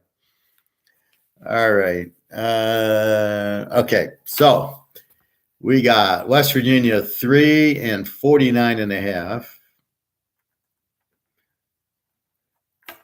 We got a B team in West Virginia, over team with Houston, a 19 defense West Virginia, and a 30 defense Houston at Houston. Should be a close game. I'm not going to put the score in. There's too many fucking games. So I'm just going to go through tonight and tomorrow's games and then the big games. There's just too many. I'll go through the other games. Tomorrow, Friday. SMU is now 12.5. This is tonight. So you got West Virginia, Houston, and now you got SMU, East Carr, 12.5, 49.5, and apparently no weather because it's not raining here. I don't think it's raining in East Carolina. SMU is an A team, 18 defense. East Carolina is a U team, an under team with a 25 defense. So they don't score. They did play Michigan, lost 35-3. You got to take that into consideration. SMU does have a good – SMU is playing like Kansas, the Chiefs tonight. They're not throwing as much. They're running a little bit more, and their defense is much better. I mean, Kansas City's defense is 16. They'd always be the mid-20s, and here's SMU's defense is 18. When have you ever seen SMU give up 18 a game? I mean, that's since Eric Dickerson was there. The old Pony Express. I still remember they beat Pitt, 9-7 or 7-6 in the bowl game. Now that was a running back, Eric Dickerson. That was like a boy playing with men. So anyway, SMU, what are they? 12.5, 49.5. I like SMU, and it shouldn't be weather, not now. And then tomorrow, let's look at tomorrow. Tulane, 4.5, 54.5. And against Memphis. Memphis is very good. Tulane's an A team. Memphis is an A team. They give up Tulane gives up 17, Memphis 21. I don't know. Tulane's got that good quarterback, and Memphis is not too bad either. They always have good quarterbacks, Memphis. Tulane's probably the better team. However, it's 4.5 at Memphis. I would think Memphis is a live dog there. Fresno State, Utah State. Yeah, this is tomorrow. Fresno State, Utah State. Fresno State, 4.5, 57.5. Down from 5.5. Mikey Keene, the quarterback, I think is out. It's either doubtful or out. I think he's out. 57.5. That's why that went from 60 to 57. Utah State's an over team. This could have been an over game, but not without the quarterback, which makes Utah State, I believe, a very live dog here. However, defensively, Fresno gives up 18, Utah State 32. This is why we had Utah State, Colorado State last week in the over in 2 teasers, and it won easily. And I think that's what you have here. With Mikey Keene, this would have been an over 57. How good's the backup? We don't know. And the last game tomorrow is Stanford against Coach Prime. We got Colorado 11.5 and 60. I do not like the over in the game. I like Colorado. You've got no help from Stanford. Stanford gives up 35 a game. Colorado gives up 34 a game, so not much better. But Stanford can't really take advantage of the weak Colorado defense the way USC and Oregon and half the other teams and TCU did. So what you have is a weak offense in Stanford, but still the 35 defense.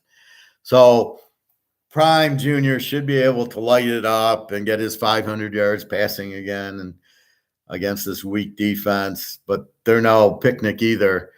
As long as you're under 6, I think you're okay to take Colorado here. No, they've lost 2 in a row. Oh, no, and then they beat Arizona State, who they tied it up 24-24 with 30 seconds left, and then they hit the long pass. So Colorado, against Arizona State's not that strong of a defense. So I think they're getting used to Colorado. But Stanford's my bitch in the Pac-10. I had Oregon against them last week or the week before, and Oregon killed them. And the Colorado just doesn't have the defense. I prefer Colorado games going over, not taking Colorado. We got away with it with Nebraska. We didn't get away with it with Colorado State. And Stanford, just such a bad quarterback that I think we're okay here. Only because we're only laying 5.5. So those are your Thursday and Friday games. Today is Thursday, right? Thursday, Friday games. So West Virginia, Houston. West Virginia is the better team, laying 3 at Houston. SMU 12.5 at East Carr, but no weather. Memphis, Tulane, 2 A teams going at it. And Fresno State, Utah State. Mikey Keene's out. Utah State's an over team. Probably will keep it close without Mikey Keene. And then Stanford, Colorado. Stanford's the Z team. They're our bitch in the Pac-10. Whoever they play, Locke, Washington, Oregon State, USC, UCLA. Will Utah ever get Cam Rising back? Good God, I hope. So let's just look at the big games for now. Florida State, 17.5, 55.5 to Syracuse. Michigan, 33.5, 45.5 to Indiana. Rutgers, your free pick, 4.5, 39 to Michigan State. Ohio State, 19.5, 15.5 to Purdue. Alabama, 20.5, 46. Here's where you can get revenge on Jefferson, Bobby.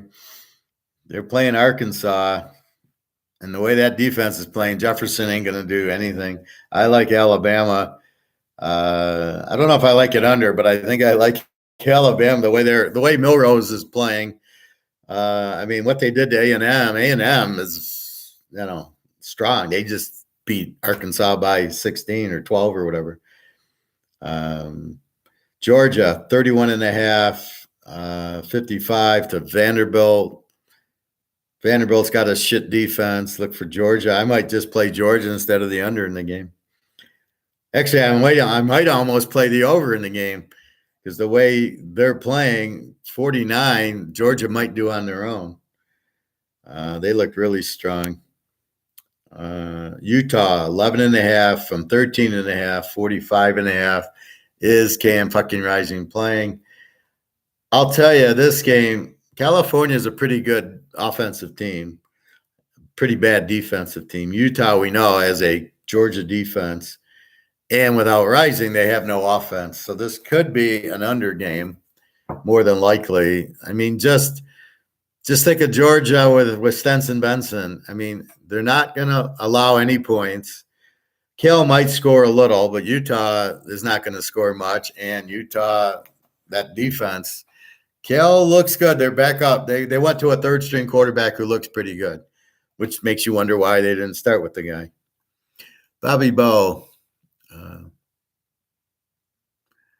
Yeah, Stanford is the Karl Marx of the pick. Well, okay, if you want to go that way. That's why I like Saban and the Tide a lot too, because they always know how to make adjustments after a loss. Well, but then they got the loss. This is what I was talking about with Buffalo. They've got the loss they have to win. Alabama got the loss. That's the best thing that could have happened to us. Is Texas beat Alabama. Now Alabama's panicking. They beat Ole Miss. They beat Old Mississippi State. They beat A&M. Here they got Arkansas. And they got your LSU, Bobby. You better run and hide on that game. But that's what they got. And the only team that's going to beat them is Georgia because Georgia's defense. LSU doesn't have defense to stop Milrose, and Alabama's defense will stop your guy, and it's a revenge game. So I don't think LSU has a chance. But you'll bet them anyway. They would beat Texas if they played again. Maybe because Milrose has more time. He threw 3 interceptions in the game. So, and then he didn't even play against South Alabama. That's what Saban did to him, right? Okay, South Alabama. My kid's going to quarterback. He's 8 years old. He'll do a better job than you, and gets him fired up. And then he sees what he did wrong, and then he gets better. So that's really what he did with Milrose. Now Milrose looked. I don't know if you watched the A&M game. He looked fine. I watched the second half of the game. I got back from Chinese, and I was like, fucking, who's this guy? And then they had a good receiver that they hadn't used. The guy had like 8 catches the whole year for 100 yards. And in the game, he had like 9 catches for 200 yards, and he caught a couple of touchdowns. So Alabama's going to run the table. There's no question. Utah, no Rising. I think you go under 51 here. California can score, but not against this Utah team, right? They lit it up against Oregon State, and Uglia Buglia had his 2 interceptions, but not here. You're very proud of Daniels. Hey, okay. No comment. Maryland 13.5, 15.5 over Illinois. Illinois sucks. This game, again, it could be stormed on. If it ain't stormed on, you got to go with Maryland.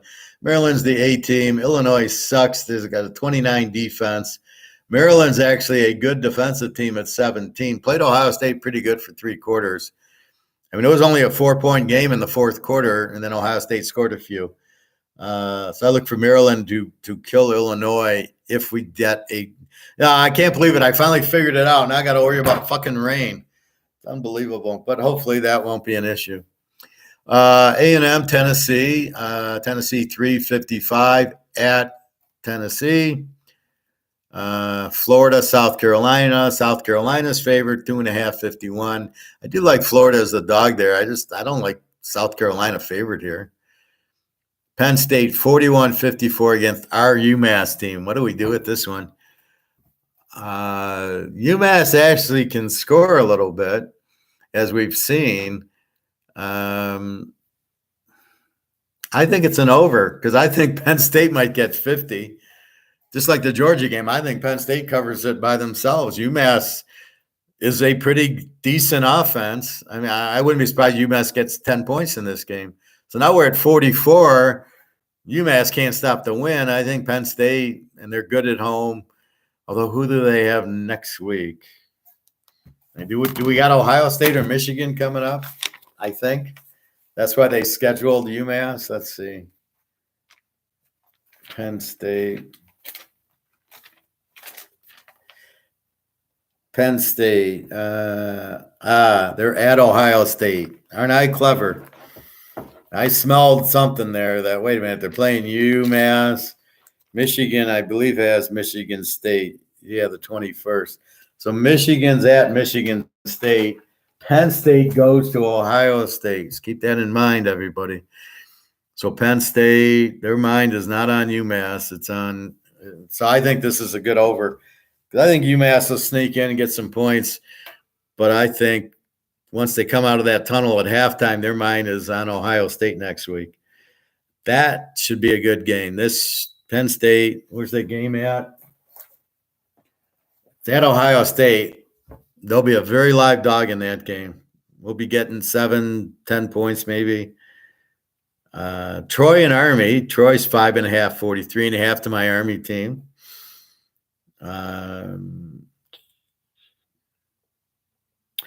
Game of the week. Now, I have mentioned this game, Bobby, and I won't make it go back to the beginning. Washington, 2.5, 67.5. I like Oregon and the over in the game. Haven't decided which one I'm betting.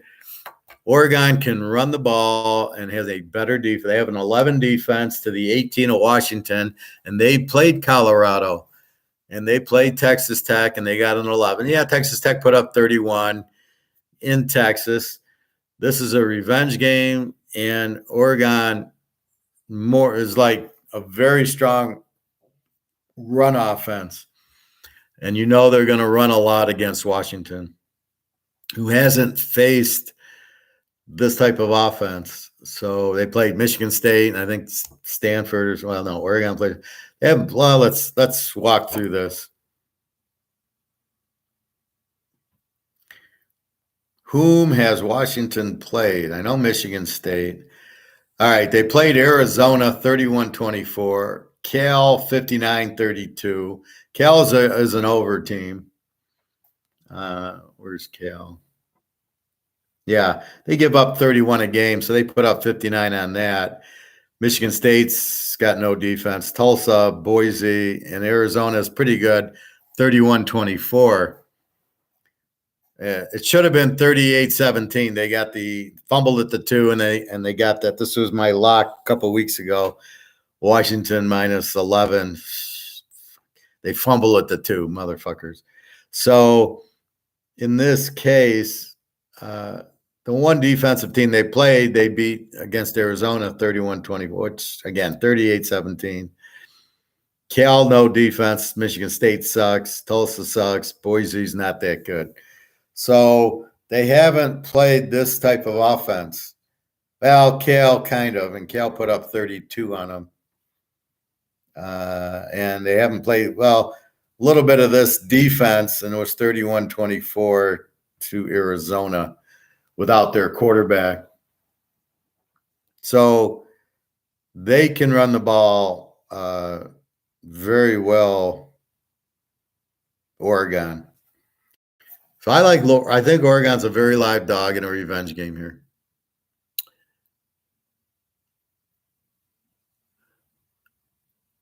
Yeah, we're getting at taking Bama and taking that loser Hartman. I had that loser Hartman. He's not a loser. I don't know what the fuck Miami fans want their team to play after the worst loss in the last week.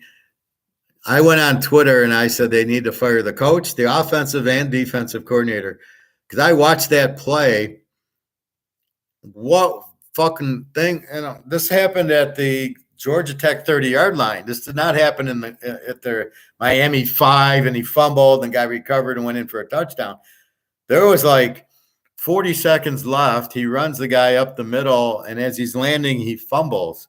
Georgia Tech has the ball at their own 25-yard line with why he didn't take the knee. There would have been 5 seconds left. Then he hits a couple of passes. Then it's a Hail Mary from the 50.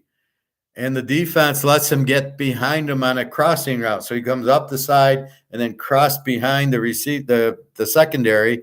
The guy hits him right in the chest. There's nobody at the goal line. Where was the defense? Where's the prevent? There's 5 seconds left in the game. You just don't want him to get a touchdown. So they cover him, but they don't have anybody at the goal line.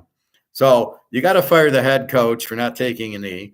You got to fire the offensive coordinator for not taking a knee and not having the intelligence to do that. And his play calling throughout the game. Bowling Green beat Georgia Tech 37-24 the week before, roughly, something like that. Bowling Green scored halftime, Miami 3, Georgia Tech nothing. What the fuck are you calling?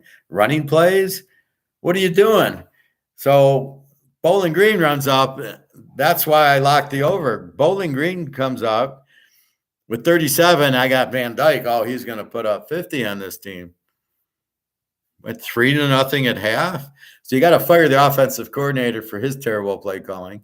You got to fire the coach for the whole fourth down, take a knee shit. And you got to fire the defensive coordinator for not having somebody at the end zone with 2 seconds left in the game and they're at the 50. They just put 3 guys in and let one of the safeties see the guy crossing, go with him.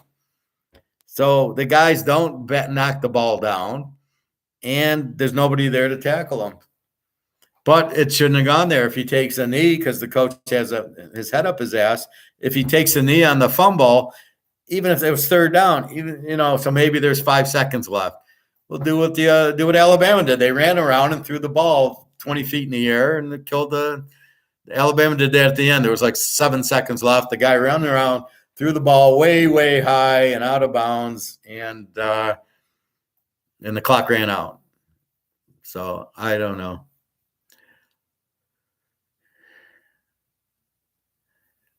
Well, I'm taking Bo Nix. I'm taking Oregon's running team. Oh, wait, I got to go back up here. By the way, Professor, I've been drinking this hot tea daily. It has ginger, turmeric, honey. Well, there you go, Bobby. Yeah, put the cinnamon in too. Ginger, cinnamon.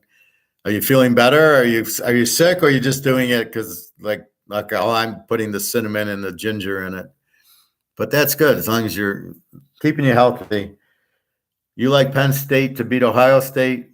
No. Well, I like them with points. That's always a home teamer.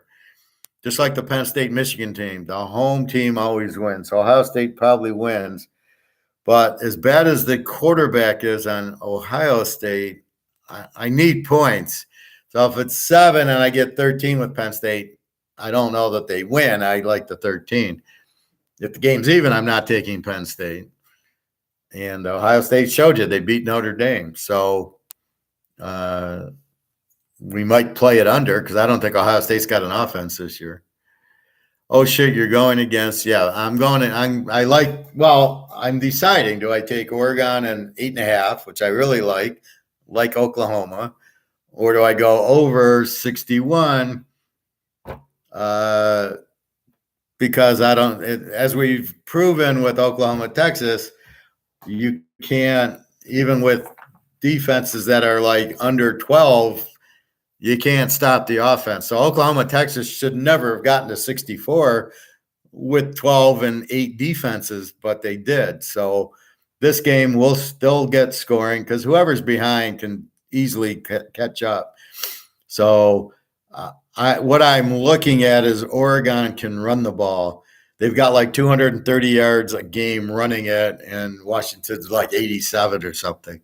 So I'm going to myself, they're much more balanced. They can run the ball. And when they get in the red zone, they're going to score touchdowns. Washington's going to struggle in the red zone because they can't run the ball. However, I love their coach, DeBoer from Fresno State. Great coach. He'll figure out a way to get them 40 points. So I think the over is just as good as that, but I think Oregon, I think this is a 3-point game. I think Oregon at 8.5 or 9 is gold. I would not take Washington plus. This is, how you got to, like Oklahoma, Texas. I never once thought about taking Texas even. And I was right because Oklahoma won. But I don't know who's going to win. I just know it'll be close, and I want the points, and I want the dog because this is a game. Washington won at Oregon last year, 34-31. This is going to be the same game. This is going to be a tight game. This is for the Pac-10. This is a big game, right? And so I don't really mind taking a team like Oregon and 9 points. So that's all I'm saying. Yeah, it'll probably be 38-35, and I don't know who's going to win it, but probably get in there. 61 I think is not a problem, and we don't have weather to worry about. Hey Nick, everything's fine. Utah under has become the new Georgia under this year. Well, without Rising, they can't score, and you can't even get first downs on them. It's sort of like Michigan under is the new Georgia under. And the key with Georgia is they got a new quarterback.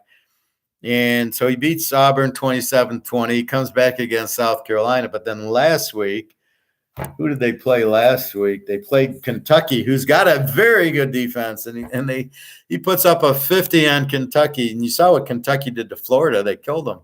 So that surprised me but he's going to Brock Bowers a lot more. So I'm probably taking Georgia either over or Georgia this week against Vanderbilt, because he's going to put up 50 points on Vanderbilt has no defense, and they can score, but Swan's injured, so I don't know if he's playing, the Vandy quarterback. So that makes Georgia light them up. But what I like is Georgia, Stenson Benson never really lit it up until the playoffs. Till the LSU game. So he would win 35-0. That's what Georgia would do for 3 years. So it was very easy to bet on him. And then against Ohio State, we got lucky because we didn't go under. We took Georgia even, and they win. And then we realized TCU lit up a good Michigan defense. So I'm assuming they're going to put up some points on Georgia, but Georgia's going to win and put up some points. It'll definitely be high scoring, because I'm wondering, why is Georgia giving up points to Ohio State and LSU? So I get off of them, and I actually bet them over, and that's how the professor works. I can read what's happening and get the fuck off of it. So with Georgia now, they're not an under defense. So Utah doesn't have a quarterback. So against Cal's going to struggle. They're a pretty good offense. They'll struggle, but look at the UCLA game. Okay, for perfect reference, they beat UCLA 14-7. UCLA is a very strong offense. Couldn't do shit on Utah. The game's at Utah. They won't do shit. Cal won't. They'll score a little, but not a lot. But Utah can't score. Their backup quarterback sucks, even though Cal's defense isn't much. So you keep on Utah offense, but now you adjust Georgia to the new quarterback, and he's hitting Brock Bowers, and they're scoring more points. So now you adjust to that, just like we've adjusted Iowa State and Kansas State. That's why it takes a few weeks to learn the difference, where Kansas is always an over. I haven't played Kansas over yet, but I think I'm going to play them over this week. But you have to see what they are this year. And that's why there's always that couple weeks. We know what Alabama and Georgia and Michigan, Ohio State are every year. So we don't need that time on them. Or USC, no, they're going to score 100 points, give up 100 points. That's how this coach works. So that's what we'll see. But yeah, I mean, like Oregon's running the ball down their throat. They're running 250 yards a game, and you know how I love balance. They throw for 3 something, they run for 2 something. Washington does not do that. They only run for like 100 or 1 1/4. They're throwing the ball all around. So that leads to a over. That leads to Oregon being live, because Oregon's going to get into the red zone and run it down their throat, and there's not a lot they can do to stop it. They're an 18 defense, but as I read, who did they play? Michigan State sucks. Boise sucks. And then they played Arizona, who really didn't score much on them. They got a penalty drive, the last drive. Otherwise, that lock would have won. Should be a great game. USC Notre Dame went to 62.5 quick by the time I got it. Well, it's not 62.5 now. It's back down to 60.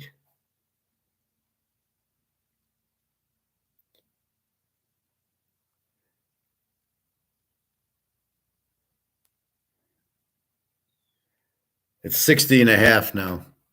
They're afraid of the rain, and I don't care about it. The rain, Hartman's going to light them up, and you can't stop Caleb Williams. So 60.5, Bobby. Trade it in, make another bet with it. I've done that in Vegas where I made a bet. As long as the line doesn't change, you can exchange the bet or void it. As long as the line doesn't change. That was at Caesars. I don't know. I don't remember why I did it, but there was something that I didn't like.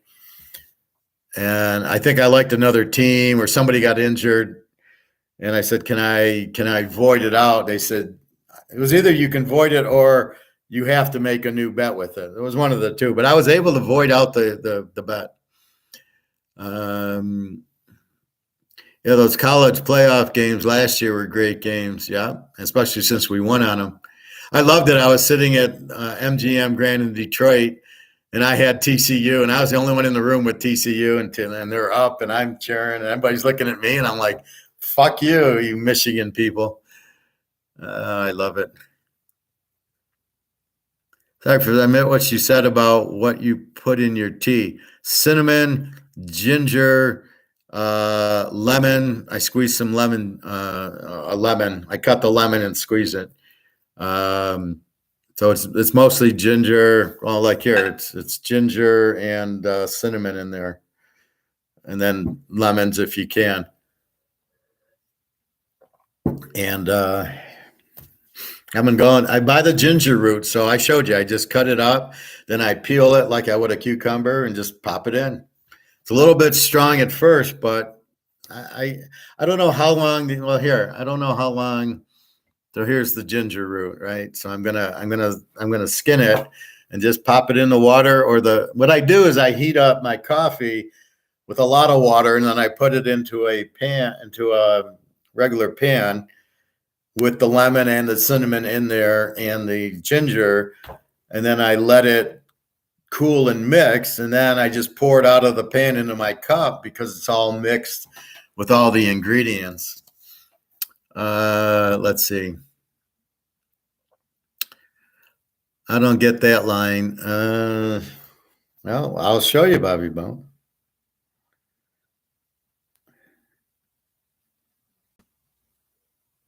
So this is scores and odds. Notre Dame SC, 60.5 total, right here.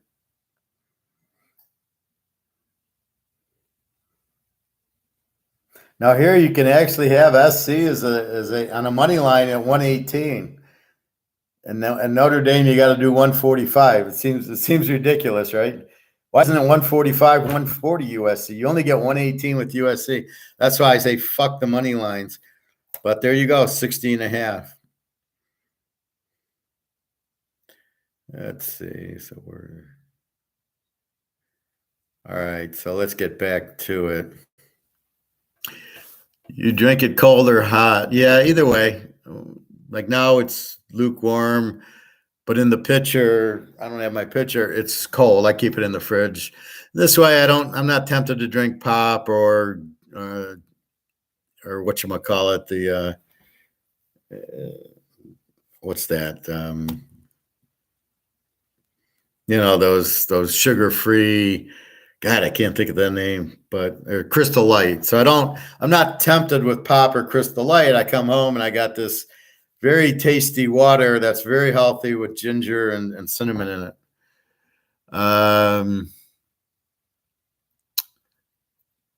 Hartman sucks after he screwed me last week, but I think he will score against this horror. Bobby, you could go out and put up 40 points. Kayla Williams lights any defense. Yeah, I like the game over for sure. How about turmeric? You only put that on your steaks. Yeah, I don't put it in teas and coffees. That's I will cook mostly my eggs and steaks and chicken. I will use garlic powder on it. So I pour that. I put in pepper, garlic, turmeric, and basil. Basil's really sweet, even though you don't think it is. It's a herb, but it's really tastes good.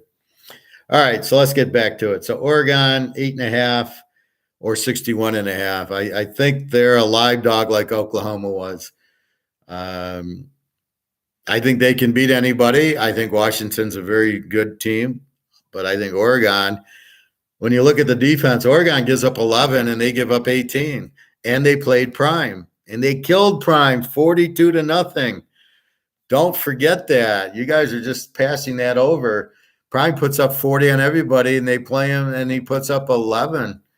So just realize Oregon's got a good defense, and they can run the ball, and they will probably win this game. Kansas 3.5, 55 to Oak State. I got to watch this Oak State, Kansas State. Kansas and Kansas State are very similar. Kansas has a running back that ran for 250 yards last week. Keep that in mind.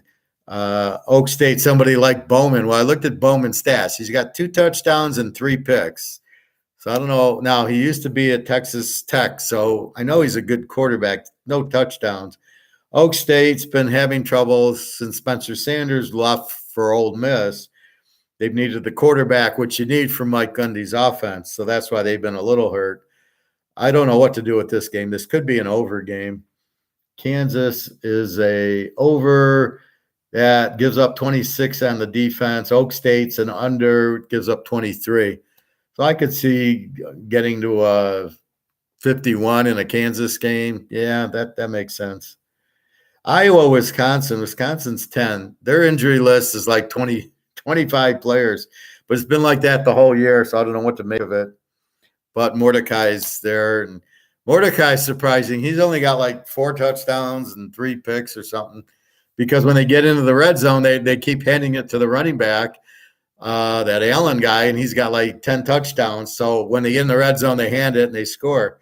Very tough team to defend. Iowa has the quarterback McNamara from Michigan out. He broke his leg. He ain't playing. I like Wisconsin here, 10 down to 4 all day. I mean, the over-under at 34, I'm not fucking with. I don't think Iowa scores in this game. I think it's 24-0. Just like the Penn State-Iowa game was 31-0 with McNamara. I think this is like 24-0. Iowa on the road is not as strong. Good defense, but you don't have your quarterback. How are you going to score on Wisconsin? So I like that. Louisville, Pitt. Is Louisville going to be flat after beating Notre Dame at home? Go to Pitt, 7.5, 44.5. Please be careful with Louisville here. They are an A team. They give up 18 a game. Pitt, surprisingly, is giving up 26 because the coach, the Michigan State defensive coordinator, is their coach for the last 5 years. Usually has a strong defense. Narduzzi, but this year they don't look that good. They're giving up 26 a game. Wyoming and my Air Force 10.5, 42.5. Got to go with the Air Force. Wyoming's good at home. Air Force doesn't throw the ball. I mean, I've looked at box scores where it's 2 passes, 1 completion for a 75-yard touchdown, and they run the ball 800 times for 500 yards. It's just wow. And their defense is unbelievable. Their defense is a 12. So not only can Air Force run the ball down your throat, you're not doing anything against them. They're laying 10 here. That's, yeah, okay. You're looking for a game. You just found one. Washington State, Arizona, 7.5, 59.5. What do I got here? I got, where are you, boys?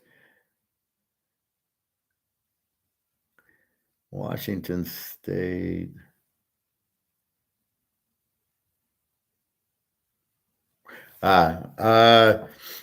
Arizona's a B team, gives up 23. Washington State's an over team, gives up 25. They did beat Oregon State at home, 34-31, beat Wisconsin 38-31.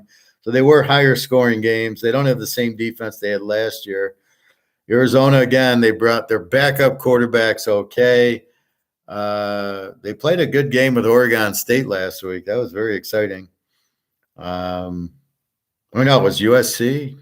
Maybe it was you. Who did they play? It was a late game. Yeah, USC 43-41 is the lie. It was 28 all at the end of the game. So they held USC to 28 points. Then they go into overtime, and then that's why you see the 40s. But at the end of game, it's 28 all. So Arizona's got a defense, and Washington State, their quarterback's okay. Ward, I noticed our friend who said how good he was isn't back, and I put him in his place. I said, let's see what they do against UCLA. He threw 3 picks. So when you win the games at home, it's one thing, but when you got to go to UCLA and win, and they didn't do it. Although they did cover for me. I had 9, and they were good enough to lose by 8.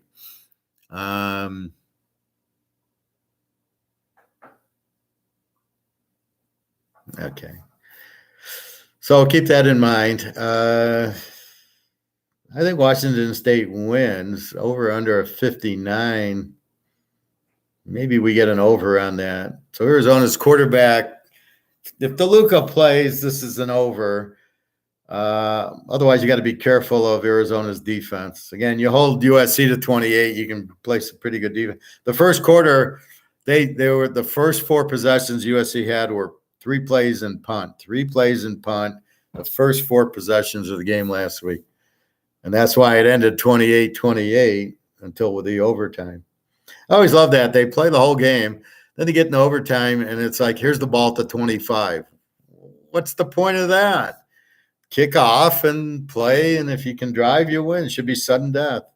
Well, we have to be fair and let both teams have the ball. Why do we have to be fair? They've had 60 minutes to fucking play. We've been fair. Why do the rules change if they score? So if they score at the end of the game on a last-second field goal, do we got to give the other team a chance to kick a last-second field goal? No, 2 seconds left, they kick the field goal, they win. They don't. The other team doesn't get a chance. So why does this rule in overtime? Well, both teams must touch the ball. It's so ridiculous. It's got to be fair. No, this is football. It doesn't have to be fair. All right, Bobby, your LSU team, 11.5, 60.5 to Auburn. Auburn held Georgia to 27, which looks really good right now. LSU over, gives up 32. Auburn's a B team, gives up 18. Not much quarterback play from Auburn. Will they stop LSU? And can LSU obviously can't stop Auburn. Over under here is 60. What do you think, Bobby? An over? Going over 54? Or are you going to take your LSU, lay the 6? That's a tough one there. Because Auburn held Georgia to 27. I think LSU can score more than Georgia, especially at this is a 7 o'clock. This is the cocktail hour down there. Saturday night at the Bayou. LSU's going to kill them. Well, they certainly could. They're certainly going to put points up. We'll put that in there. Especially that 2-point conversion shit is weird. I think it's after the second overtime, they just start going for – yeah, well, that's what happened with USC. So it's tied at 42-42 after they both get a touchdown in overtime from the 25-yard line. What the fuck is that? And that's why USC won 44-42 was they then made the 2-point conversion. But they killed the unders. So if you would have bet under on that game last week, the over-under was 71. It's 28 all at the end of the game. You've got it. You're under 50. You got 56. You're under 71. Now, if you're over, you're sweating your ass off and praying for the overtime. And then you get lucky that it goes 35-35 and praying that nobody goes for 2 points. I got fucked in the Colorado game because all I needed was to go to overtime and a touchdown, and I win the over. And then it's 21 all, and Prime hits the 40-yard pass. There's 10 seconds left in the game. He hits a 40-yard pass. They kick the field goal, and you're like, I lose by 1 point because the fucking idiots don't defend it. And then instead of going to overtime where then a touchdown happens and I win, I get a field goal, and I lose by 1. I couldn't fucking believe it. That's my luck in college lately. It's like I've got it pegged. Rice fumbles 5 times. They do a 40-yard pass instead of going to overtime. But not this week. This week I win. K-State, Texas Tech, interesting game. Texas Tech 1.5, 56.5. Kentucky 2.5, 50 to Old Missouri. That game I'm maybe over. Missouri, they scored a lot on you, Bobby, on LSU last week. I don't think Kentucky can hold them. Yeah, that's probably a live one there. Let's see. Kentucky 351 is 2.5, 50. And Missouri's an over team, gives up 25. Kentucky's an A team, gives up 21. But by the way, they gave up 50 to Georgia. Yeah, this is definitely over. Even if an under defense, it's a 21. It's not like it's under 8 or like Oregon's an 11. What's my Georgia defense? Georgia's a 13. They're having a bad year. Their defense is giving up 13 a game. What do you do with Miami? North Carolina 3.5, 56.5 to Miami. This should have been an easy Miami. Van Dyke is a much better quarterback than May. Much better defense. If we look at the teams, Miami's an A, gives up 14. North Carolina's an A, gives up 19. Over under a 57. This should be an easy dog play with Van Dyke, but after what they did, I can't even bet them. And of course they'll win. Now, I didn't bet Miami last week. I bet the over. But so it's not like them losing costed me, but what the fuck play calls were they doing? All right, here you go. Notre Dame 2.5, 16.5. And judging by the weather, I don't think there's an issue with the rain. I mean, I agree with you, Bobby. You got to go over. USC scores 45, gives up 27. Notre Dame is an A team, gives up 16. They gave up 17 to Ohio State without a quarterback. They gave up 20 to Duke with Riley Leonard, and then they gave up 33 to Louisville. You're giving up 33 to Louisville. I'm pretty sure you're giving up 45 to USC. And I'm pretty sure that since the high school teams are putting up 40 on USC, that Notre Dame, I think Hartman finally has the Navy game where he puts up 50. I'm finding the defense, the offensive coordinator at Notre Dame is terrible. The head coach at Notre Dame is, well, we knew he was terrible. So we got a little overexcitement with Hartman and what he did at Wake Forest. But it's sort of like Van Dyke when they brought in the new coordinator, Geddes from Michigan, who sucked. And then he sucked last year. And now they bring in a new one who wasn't doing okay. But now he seems to be having troubles. I'm almost wondering if these coordinators can only handle the Lamars, the running quarterbacks. Like they call the same plays for the running quarterbacks. I don't know if they can handle the pocket passers anymore. I'm beginning to wonder, can they handle like a Van Dyke and a Hartman, how to call plays for him? Because Caleb Williams really runs around a little bit. Rising, he's dynamite. Penix and Bo Nix, they do run a little bit, but they have good plays. So the pocket passers are okay, but I'm just wondering if these coordinators can only handle the Lamar types who run, not, the Daniel Jones. We can see how successful that is. So I think they're trying this new running quarterback and realizing it doesn't work. Look at Richardson. He's out till November now with a bad shoulder. Anyway, so, yeah, you got to go over in Notre Dame. This is a game I am not trusting USC because they don't have the defense. Oklahoma had a 10 defense. Oregon's got what is Oregon's defense? An 11. USC's got a 27. That's kind of how you figure it, right? So I can't take USC in 8.5, but I got to go over with the game. And that's probably the simplest way to figure out what to do with it. Now, are we worried about the fucking weather? I don't think we are.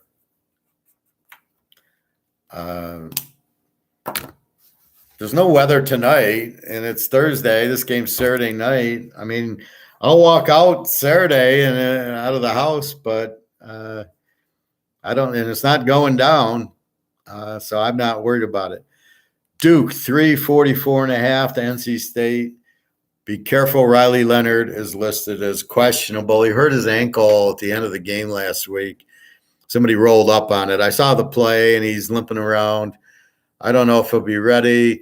He's more of a runner, though. When I look at his stats, he's got like 3 touchdowns and 1 interception. It's not like he runs, they light up for 20 touchdowns.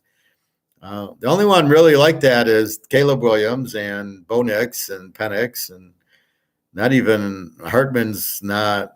Hartman, you don't like Bobby Bo, is 15-2 touchdowns to interceptions. He's good. He's very accurate. He doesn't throw a lot of picks. He's not going to beat you. He's going to light up USC also. I agree with you. And even in a little bit of weather, he's fine. Duke, if Riley Leonard plays, I like them. If he doesn't play, maybe I like the under. But Duke is such a great value here. They're such a good team. I mean, they beat Clemson, and they should have beat Notre Dame. It was a running play in the last with like 30 seconds left. There's a 25-yard run. Otherwise, Duke beats Clemson and Notre Dame. So Duke's a very good team, and you can see what Clemson's doing now. So I gotta love Duke here. If I can get Riley Leonard, I don't know. But again, it's only Thursday, so we got to wait on that. Good game here. Oregon State 3.5, 53.5 to UCLA. Very good game. We got Uglia Buglia going against the defense. He'll throw 3 picks, guaranteed. UCLA's got a 12 defense. I told you they're fucking loaded.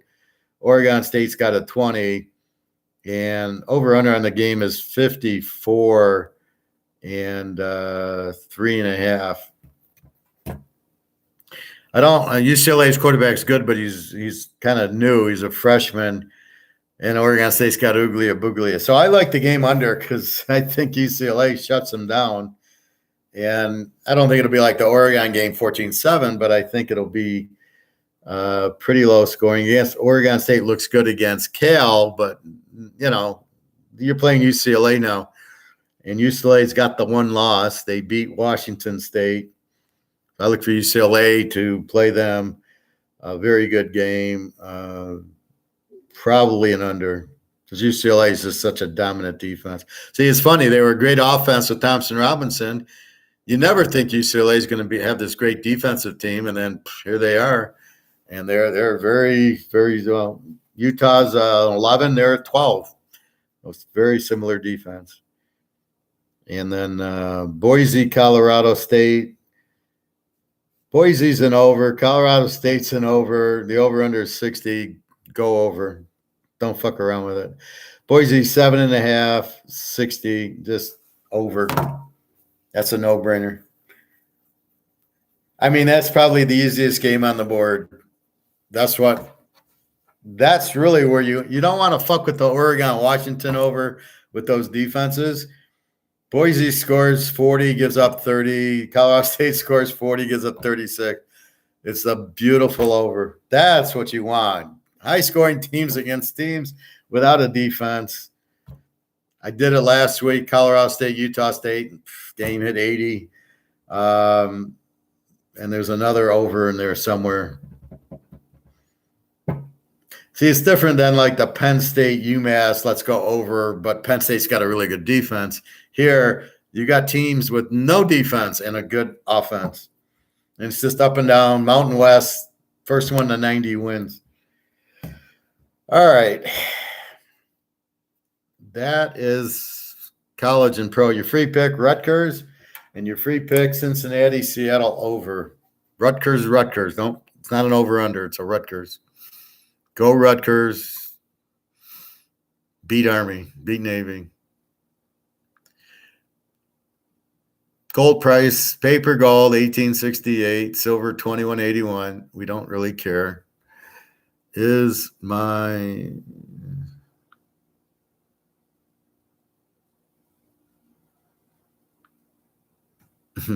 site's still unavailable.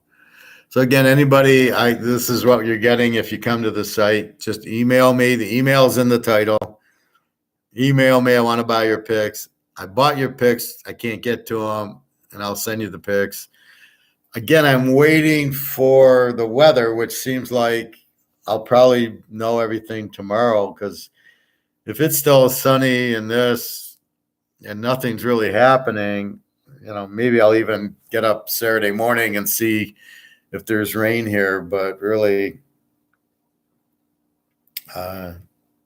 again, weather in Kansas City, 9 o'clock, 71, and wind is a whopping 16 miles an hour. Here's your wind for tonight's game, 16 miles an hour. So I don't think that's going to matter. Precipitation, there's none. There's no rain in Kansas City. So what the fuck are they talking about? I couldn't believe when I started hearing like the weather on Monday in the car, and the lines are going down for this rain that might happen on Saturday and Sunday. You got to be kidding me. I'm not even worried about Seattle, Cincinnati. If anything, where the weather could be bad is Frisco, Cleveland, and maybe the Giants, Buffalo, and Philly and the Jets. Maybe. But I don't think Philly and the Jets is going to matter because they're going to run the ball down their throats. Buffalo's used to the weather. I don't think that matters. Frisco will shut out Cleveland. I don't think the weather matters there either. So that's what you have. I still haven't gotten a response on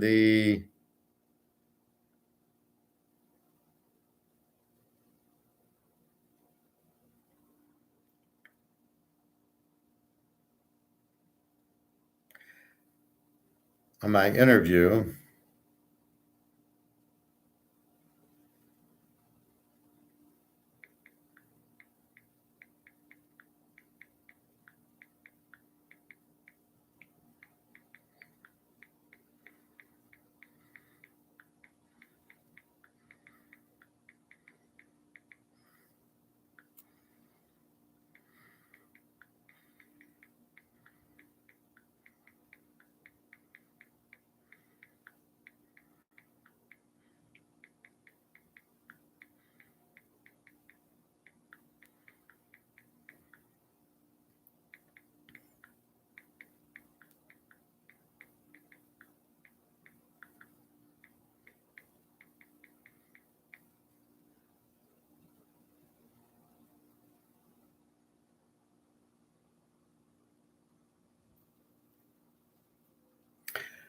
All right.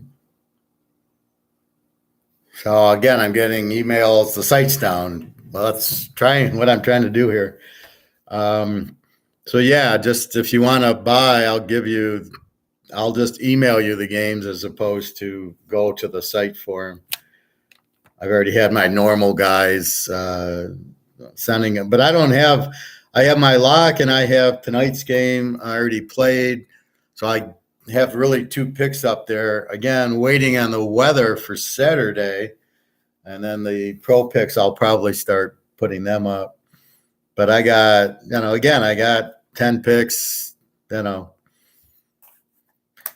Oregon, Notre Dame, Air Force, Rutgers. I mean, it's just, I'll probably play Prime tomorrow. I think I'll just play Prime at home. They got to win by less than a touchdown to Stanford. Hope I don't lose it, but I mean, what am I supposed to do? Not play it? And I can't play over because I don't think I'll get points from Stanford. That's the problem. So again, like Miami, I'm leaving alone. Georgia, if we play it, we're playing Georgia. And Michigan, I think, depends on the weather. There's a few MAC games that I would play under if we really get weather on Saturday, but as of now, I'm not going to bet it under just because it might rain and I wake up and it's sunny and no wind here, and then the game goes over because I only bet it for the weather, so I'm not going to do that. Anyway, that's what we have. Gold and silver. So now we got another war. We've got the BRICS coming out. Russia with the ruble, gold back. We've got the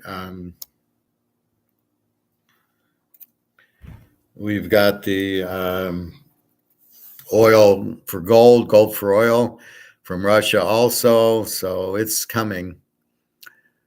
Auburn offense is laughable. Yeah, well, they still scored 20 on Georgia somehow. USC should win 84-77. You know, it'd probably be up there. Only way Stanford scores is if Luck makes a special appearance. Yeah, or Jim Plunkett might play. I heard he's going to play. But Stabler's going to play for Oakland this week. So I think Oakland's the play over New England. It's back to that 76 playoff game where New England's winning like with 30 seconds left, and Oakland's got the ball at the 1, like 15 seconds, and then Stabler fakes the handoff to Mother Hubbard and runs around the end, and I think he got tackled, but he got in, and they won that game. Otherwise, they wouldn't have went to the Super Bowl. New England would have beat them. And then Pitt, Franco Harris hurts his ribs. Rocky Bleier gets hurt in the Baltimore game. So that's how Oakland beat Pitt. They didn't have Franco or Bleier, so who knows what would have happened in 76. We know whoever would have won would have beat the Vikings. So unfortunately, Pitt didn't get to beat the Vikings again. But that's what it is. Yeah, I went to the pool early. Yesterday, I went late because my friend Julia, who is a gold person, and she's in school to be like a medical person.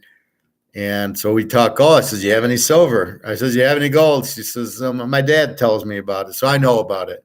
So do you have any? Go buy some silver. She said, I don't have any money. So I took care of her. I gave her 10 ounces of silver in one of the white containers. So I said, here.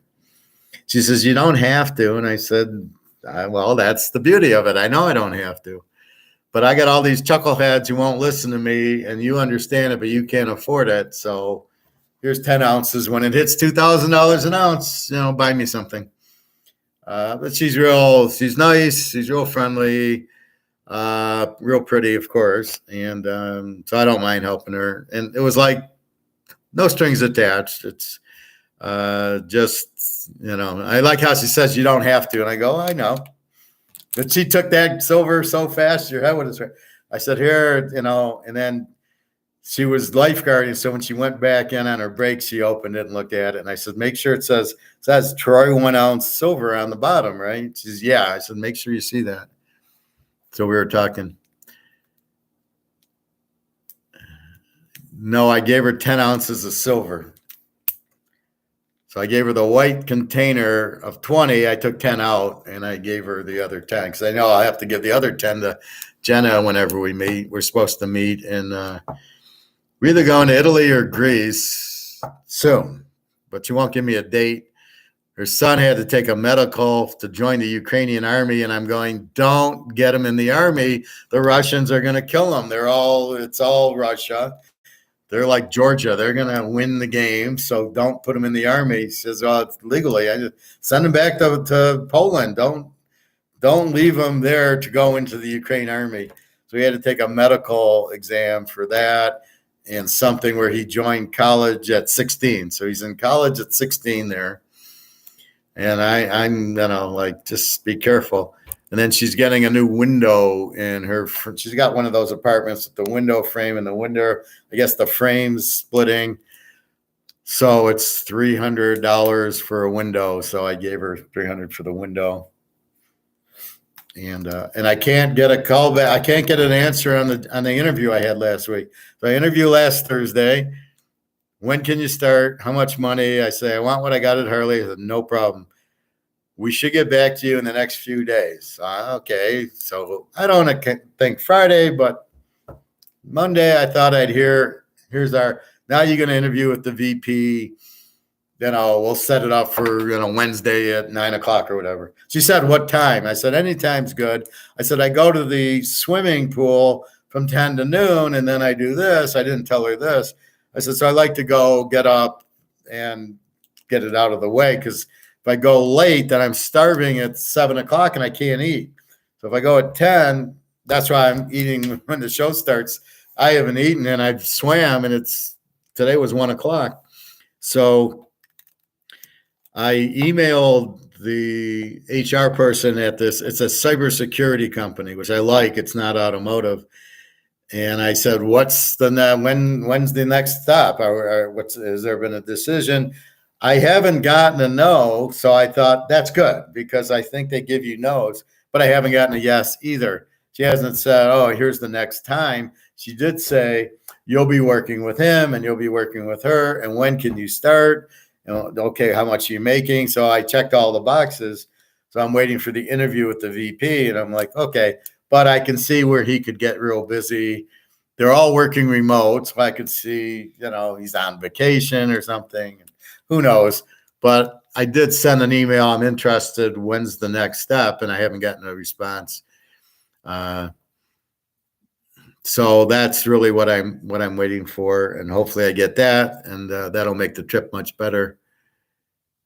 Do you have a lot of different coins and silver too? Like, yeah, the same team, only it's different with rounds. So I have the Eagle US, and then I have the Buffalo bullion, and a few. I got a Mercury dime, dollar, and a few other US ones, and Cougarans, a Philharmonic, and some Maple Leafs. But mostly I get the Buffaloes, and they're so cheap. They just get it. And but yeah, it's whatever. But normally the Eagle at the guy's store, the Eagles, Cougarans, Maple Leafs are like the $34, $35, where the bullion, the Buffalo, is $25. So I just tend to get the Buffalo, or whatever they make. But as long as it says 1 ounce of silver, that's all I care about. I don't want graded. I don't need proof or uncirculated. Just give me an ounce of silver. And so I have that. That's how we differentiate, we diversify that way, Bobby. Well, it's either she wants to go to Greece or Italy. I've never been to either. I think Greece. I want to see if Zeus is there or Apollo or one of those guys. Say hi to them. They'll probably want to talk gold. But I've never been there, and seems like a good place to go. So we'll see. This is a remote job also. So if I get it, I can probably go for a month and just work from there. And I don't think they care. They said it's all remote. It's just once in a while they have a lunch in the office or something, holiday or something. But otherwise, there was maybe for a meeting, but she said they're all working remote. So maybe because they're working remote is why it's taking time to get the second interview. But when they say, when can you start? Well, if they're not interested in you, they wouldn't ask the question, and they wouldn't bring up the other. So I called my guy from Harley and I says, just getting your opinion as you're an HR person. And he said, yeah, same thing. He says that they wouldn't ask you that if they weren't interested. And he said, just either call her or send her an email, which I sent the email, and we'll go from there. So anyway, that's what it is. I made hamburgers with a little bit of spaghetti noodles just for a change of pace. So I had some for lunch, and I'll probably make an omelet with a hamburger in it for dinner with a salad. And that's probably it. I ran out and got some popcorn because it's like I get hungry and you can't really have a lot of fruit. I've been eating like bananas, but you can't, like apples and oranges maybe, but I don't get that many of them. So I got a cantaloupe I can cut up, maybe have that for a snack. But this is my problem. It's 4:00. And I don't want to eat dinner now because by 9 I'll be starving. So I kind of want to wait till 5:30 to eat. And then, I got to put like 2 hamburgers in the omelet or I'll still be hungry because an omelet doesn't really fill you up. So that's that's for dinner, Chinese Saturday. It was very tasty. The General Chow in the container. Yeah, I'll show you.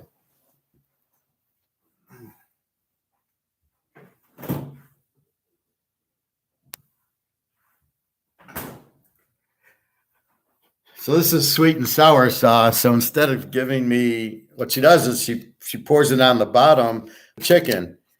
And so this is the sweet and sour sauce. Well, it's sugary. So all the chicken, I just dipped a little bit in it. So I got a little bit of taste without a whole mountain. So I had a lot less sugar. So I felt a lot better. So I'll just get it like this. But that's how they serve like sweet and sour chicken. It's the same thing. They give it to you there. If you ate at the restaurant, they wouldn't, but it's all carry out now. Sometimes I wish it wasn't. I'd like to get the wonton soup and the egg roll and eat, drive there and eat there and relax for an hour instead of driving there and getting it and then driving home. It's such a pain in the ass. You want to eat, you're hungry. So that's what's going on. So we got so anyway, so I gave money to Jenna for her window. I gave money for Daria for her. She got 2 implants on one side. She needs 2 implants on the other. I gave her some money for that. I haven't heard from her today. She tells me she's not working all week, and then the next thing I know, she's working. And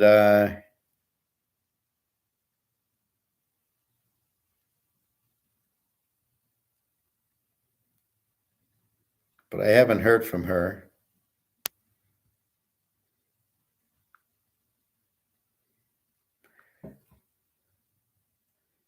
She was last on at 3:00, so she must have been.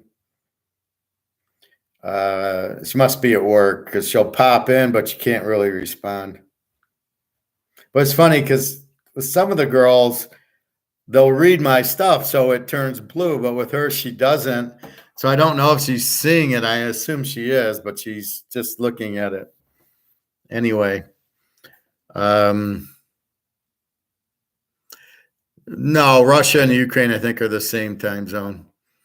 It's about 11:00 for them. Like they're asleep now, and Daria goes to bed early. It'll be like 2:00. So I'm going to sleep now. And then she's supposed to get her implants. She's the last time she got them in, she slept for 2 days. She gets kind of scared, I guess. I don't know. This other girl from that I know from Hungary, she starts leaving me messages. They're going to kill her from the Hamas in Israel, that the Hamas are going to go into everybody's house and kill them all.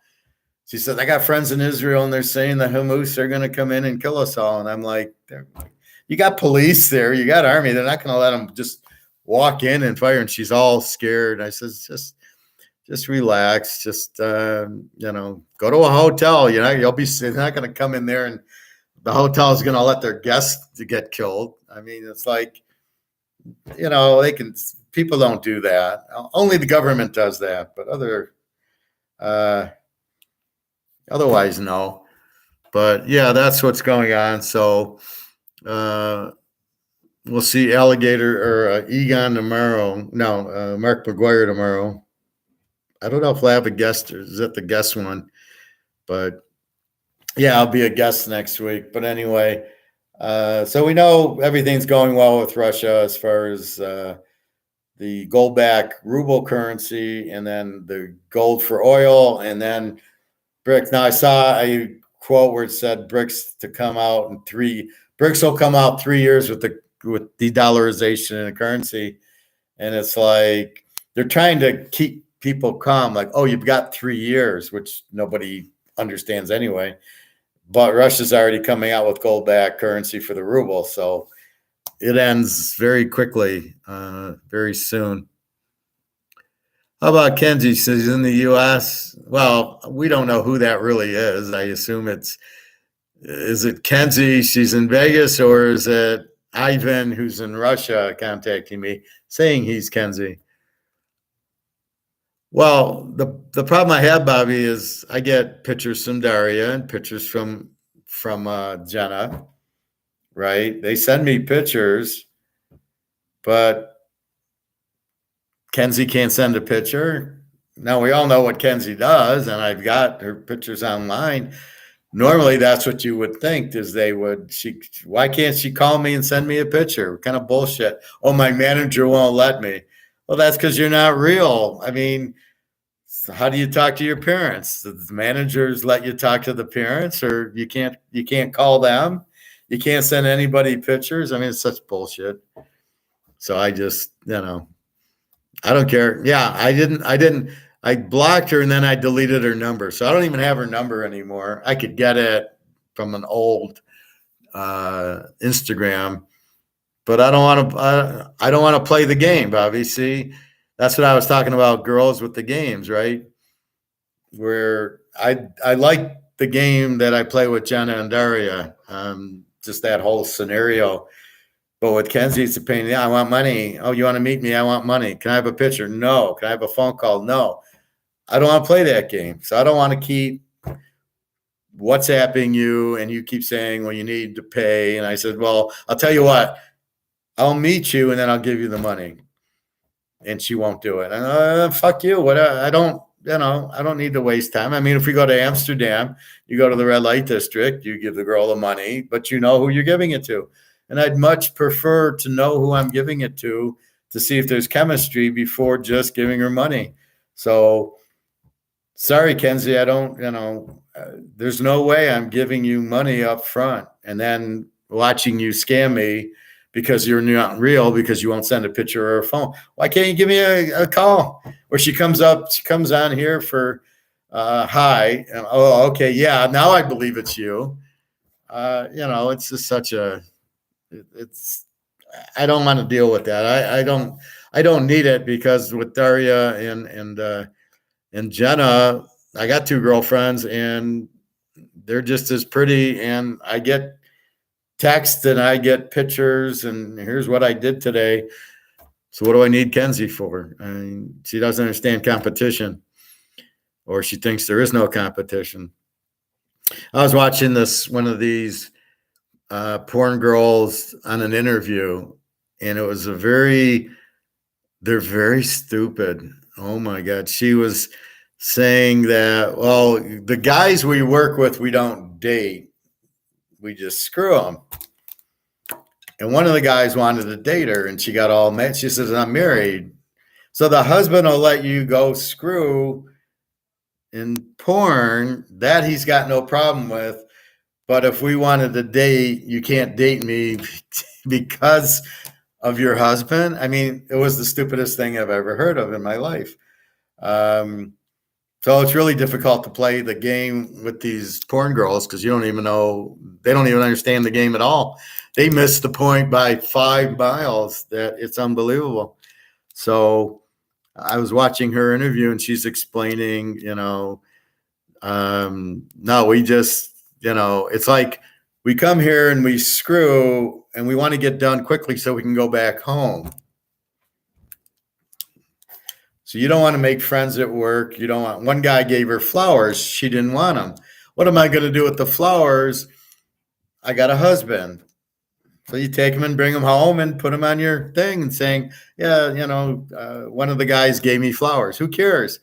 The husband, you're out screwing on film so everybody can see that you're screwing for money, and your husband's fine with that. But if you brought home flowers, he'd have a hard time. You'd have an issue with that. Oh my God, this is so weird. And I get Irina flowers. She's the married one. We just had the baby. She doesn't bat an eye.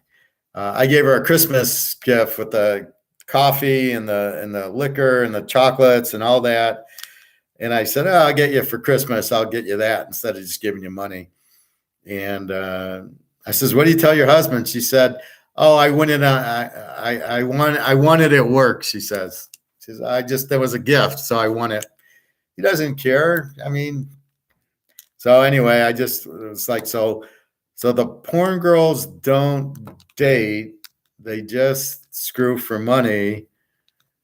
And you're like, that's just, you guys are so screwed up.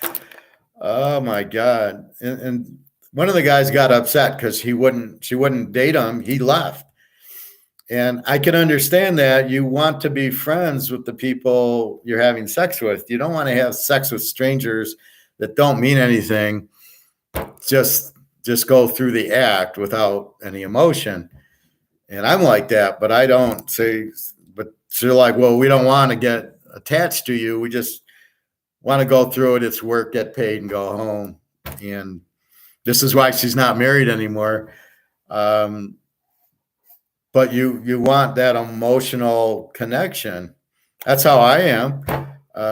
So I don't know who isn't. I don't know how these girls do it if they don't want to have an emotional connection to the guy who's screwing her, and she's just, oh, okay, thanks, see you later. No wonder they're all into drugs and everything. What a bunch of idiots. You're going to sleep around, you should at least be friends with them. Anyway. So she's upset because I won't give her money, and I'm not going to until I know it's her, which I don't know. So I don't want to play that game. But anyway, those are the games. So if the porn star gets married, the guy should realize she's a porn star and accept that's her job. And that should be, you either accept it or you don't. If you don't accept it, it's not, then you don't play the game. I want to, it's the guy who says, I want to marry you, but you can't be a porn star anymore. That's not right. You know what you're getting into, so you should allow that. You should say that's okay. You're still going to do the work. You can still do your work. Do whatever you want. I understand that's what you do for work is what it's got to be. Otherwise, it'll never work out. But the boys they're all like 5 years old and jealous. It's ridiculous. So I don't know. But again, it's understanding the game, which is the whole thing. So when I gave that gal the 10 ounces of silver, I didn't even present a game to her. I didn't ask her out. I didn't ask for her number. She was probably surprised. And I just said, here you go. That's who I am. And I'm trying to protect you. Basically, I have 600 ounces. I can give you 10. I like you. And that was that. She probably was wondering why I didn't ask her out. And I'm like, oh, that's still coming. That's part of the game. Let you come to me, and we'll see. But, she's smart. She's pretty. And more importantly, she likes gold. So that worked out well. Oh, yeah. She knows not to sell it. I said it'll be worth $2,000 an ounce. I said, I just gave you $20,000 there. And I probably will. I'm waiting on this stupid job. If I get the job, I'm going to buy another 3 or 4 ounces. But without the job, then then I just want to buy quarter ounces because I don't mind spending 500 on a quarter ounce or 1,000 on a half ounce, buying time to get the job so I can start making. But I got to be careful going through my money in my safe to not spend too much until I'm back to work or gold goes to 50,000 an ounce. Hey, Luke, you like gold? I like gold. We all like gold. Yeah, well, she's one of these that's very friendly, very pretty, and very smart. And so I enjoy whenever she's there. I'm looking at her and we're waving at each other. So that's good. What's up, like Luke? You there shining up your new gold coins? You got you guys don't shine the coin. You can put it in the plastic and shine it like this. So you put it in these plastics, and then you shine it. Although my plastics are starting to crack a little bit with the gold because I think when I put them in the safe, they're not flat because I got too many of them. So when I close the lid, I think I crack them. But this is what you want. You always want them in these plastics. That preserves them. Although gold doesn't really matter. Although some guy apparently brought in scratched maple leaf 1 ouncers, and the guy sold them at spot. I don't know if I would have bought them at spot or not because they were scratched. But does that really hurt the value? It's still an ounce of gold. So when the shit hits the fan, are you going to care if the gold is scratched or not?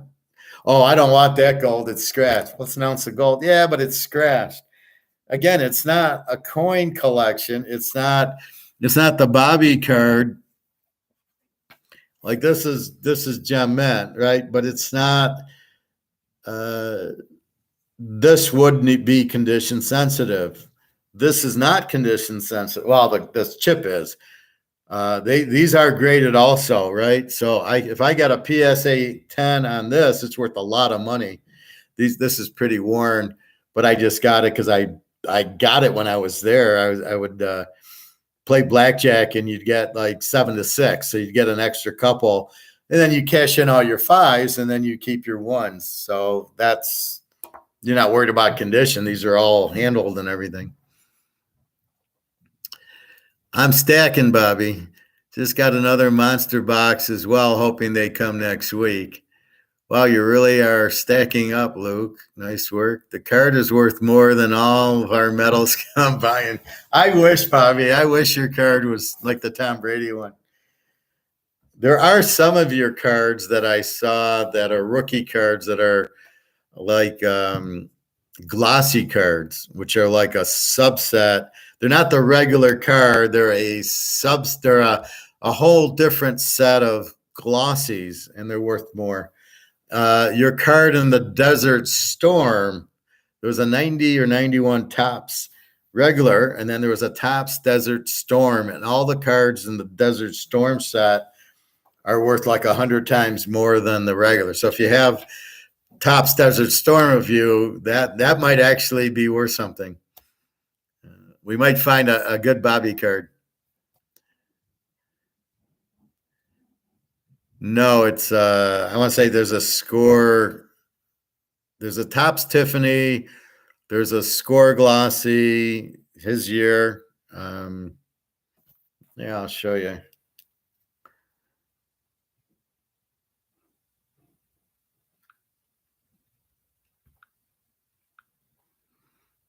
But it actually had some value to it. It was nice to see Bobby with the card over $100.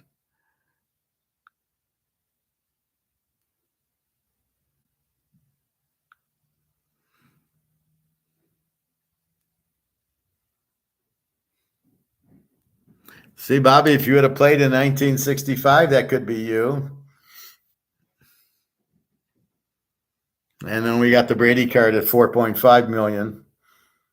Unbelievable. All right, let's go out here.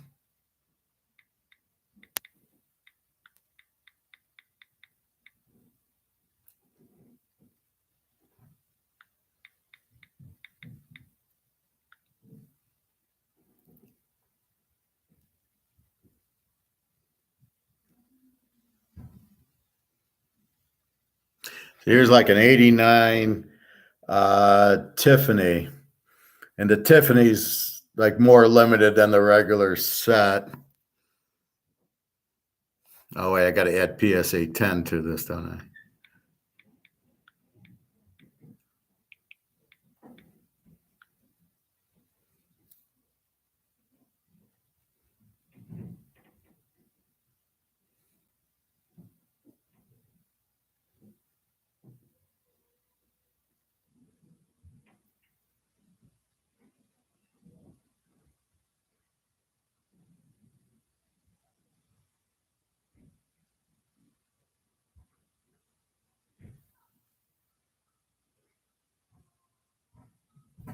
Oh, here you go, Bobby. Here's the Topps traded $150.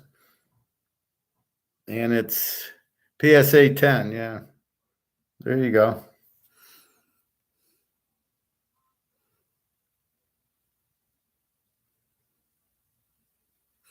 And then here's the Topps Tiffany, which is worth more than the regular Topps.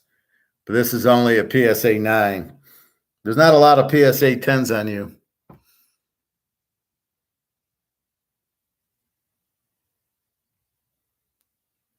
Oh, here you go, Bobby.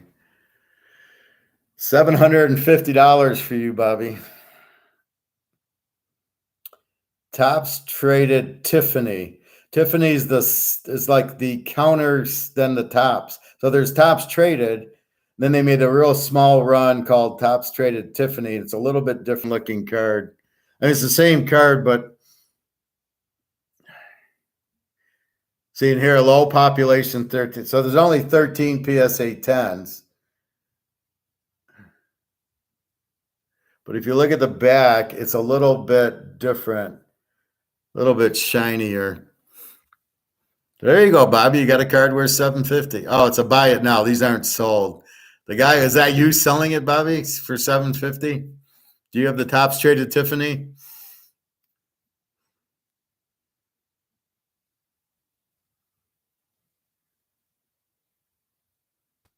You only got one page.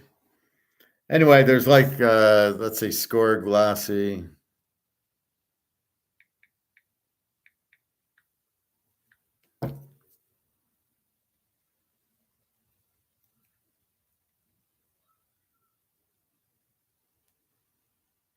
So here's a Score Glossy of Mark Grace. You can see it's worth a lot more. So if we go into it, so you can see the back is white, and the regular back I think is yellow. So it says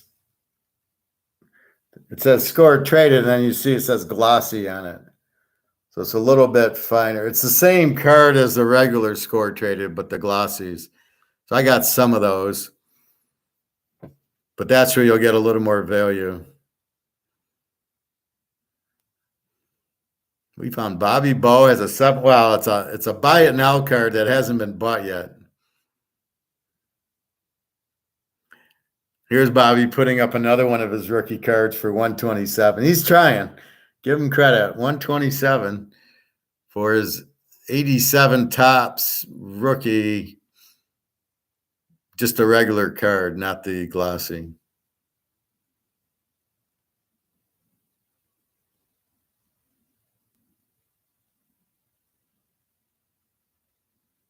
And then what some people do, like here, they put him in with Andre Scalaraga for 170. I don't know. I'm surprised you let an auction go with you and Andre Scalaraga, Bobby. Not sure about that one.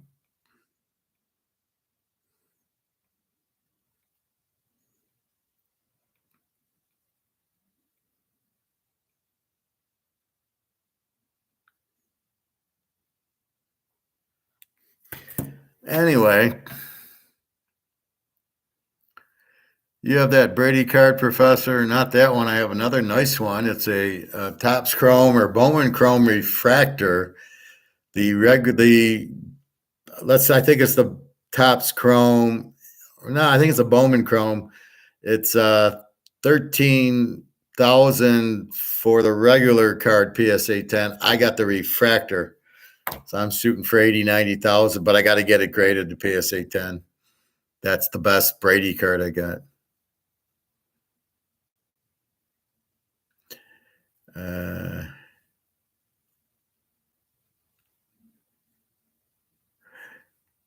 None of that. I didn't know that existed until I was hunting.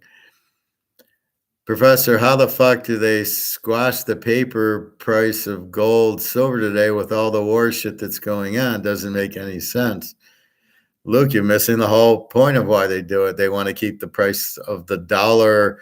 They don't want it to compete with the dollar and the gold, and they can print as many derivatives as they want. That's the problem with it. They don't need the physical gold to print the derivatives.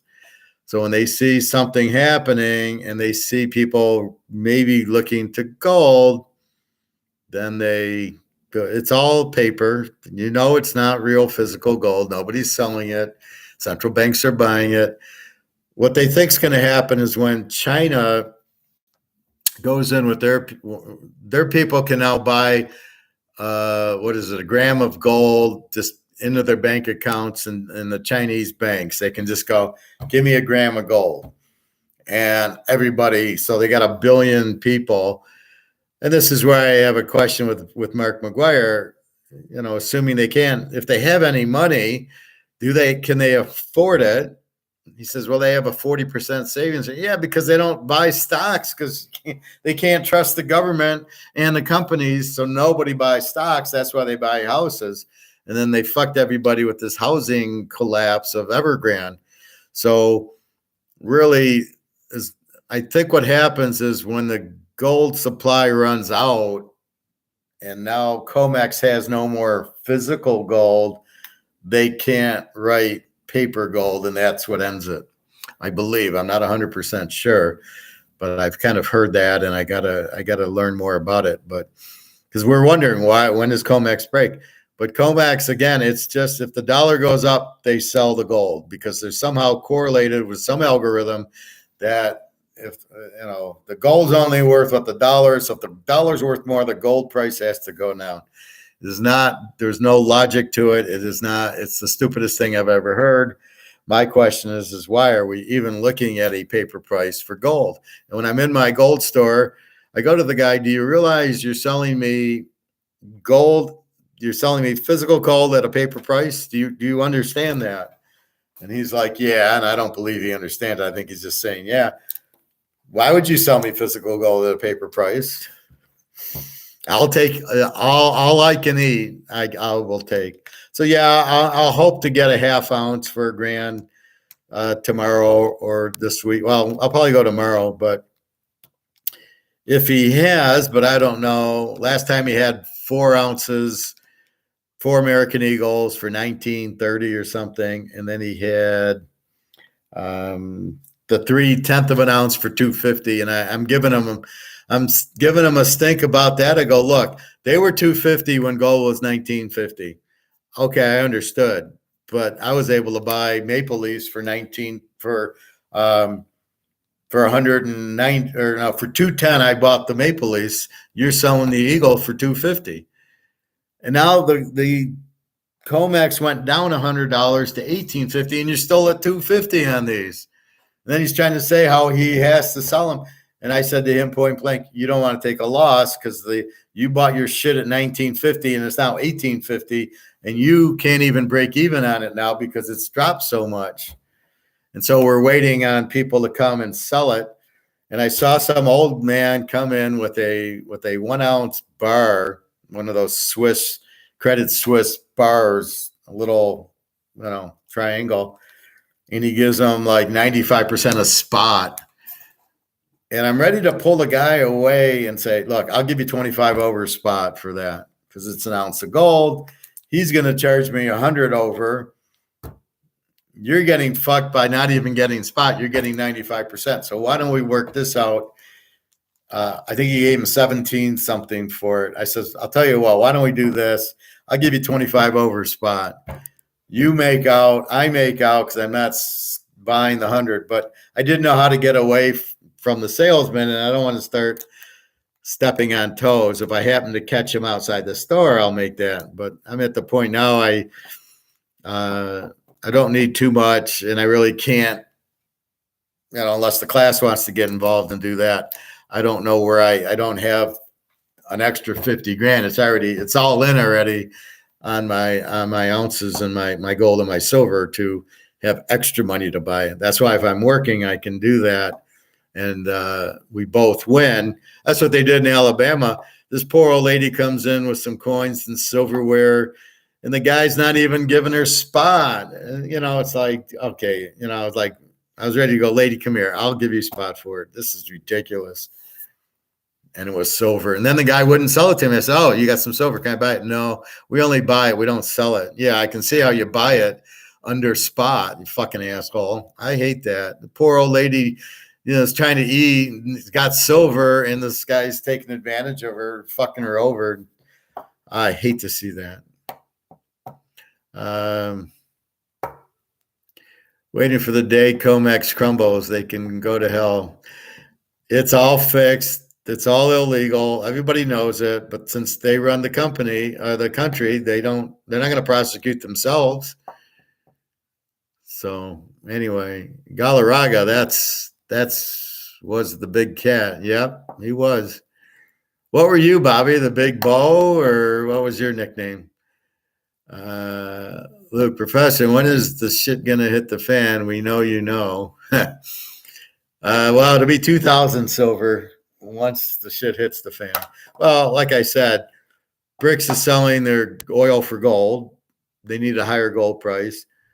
Russia wants to get a gold backed ruble because their currency is basically going to zero because nobody wants it because nobody can buy it. It's not that nobody wants it, but if you're sanctioned, I can't go to Russia and meet Daria and I wouldn't be able to survive because my money wouldn't be worth anything and neither would my credit cards or debit cards.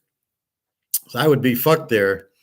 I would have to PayPal her sister in America. I think she lives in Maryland. And then the sister has a Russian bank also. So like when I was in Alabama, I still had my Detroit bank. And then she can take the dollars and then I guess convert it to rubles somehow. And then she would give Daria the rubles. So that's how Daria gets rubles from me. I send it to the sister in America who then has two banks and sends it to her on the other bank. But if I was there, I would die because I wouldn't be able to eat. My money would be worthless. So I don't know what Alligator's saying or Mark McGuire is saying about, well, there's no demand for the ruble. Well, there can't be. It's sanctioned. But that's why they're coming out with gold-backed, gold-backed rubles. And that's it. When that happens, then Luke, you'll have your answer. When is it going to happen? Soon, because their dollar's going to crap. So they have to do it soon. And then I was showing you Zimbabwe.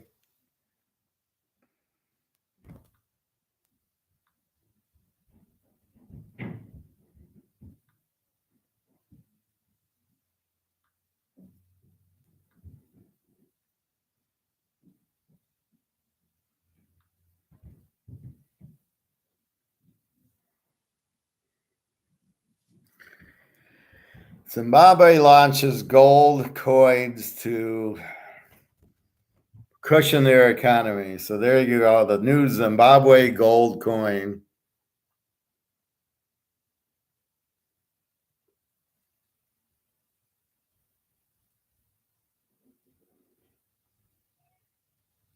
So you can go peer-to-peer or you can go to business. So that's what they're doing.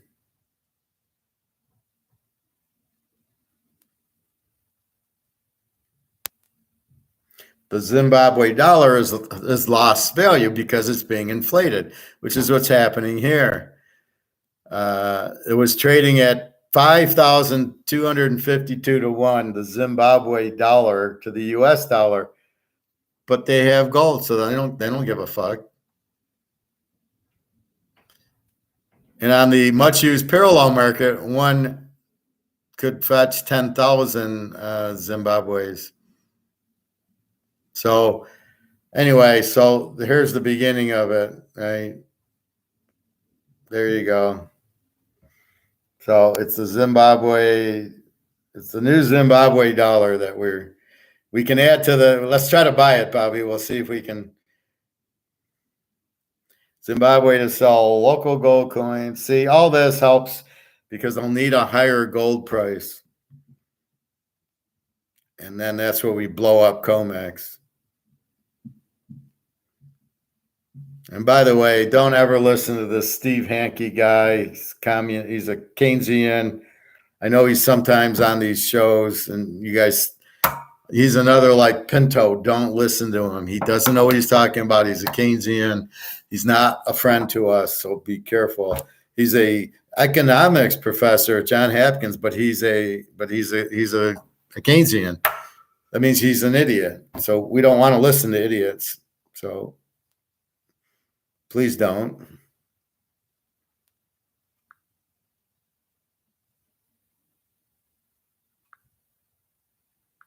Anyway.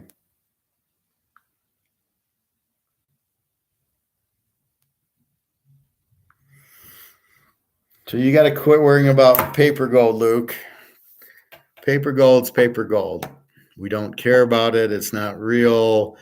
The price is manipulated based on the dollar going up and down. This war See, the war probably made the U.S. dollar go up because safe haven, the Israelis and these people there are probably getting out of their currency buying dollars.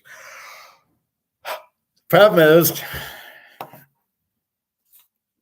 problem is this is worth zero. So they're getting into this as safe haven without realizing this has no value either. So it's like they're on another boat and they see the Titanic and, it's hit the iceberg and, it's halfway in the water and they're going, oh, good, there's the Titanic. It can't sink. We'll go into that boat.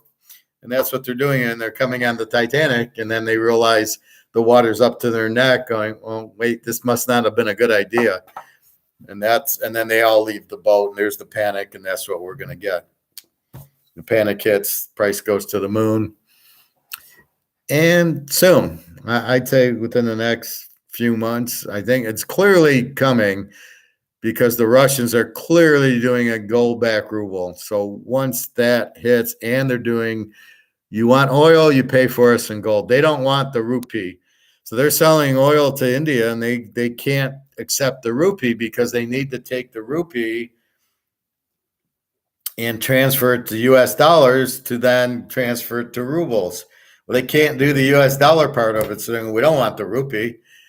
Why don't you give us gold for it? So they give them a discount, but they want gold.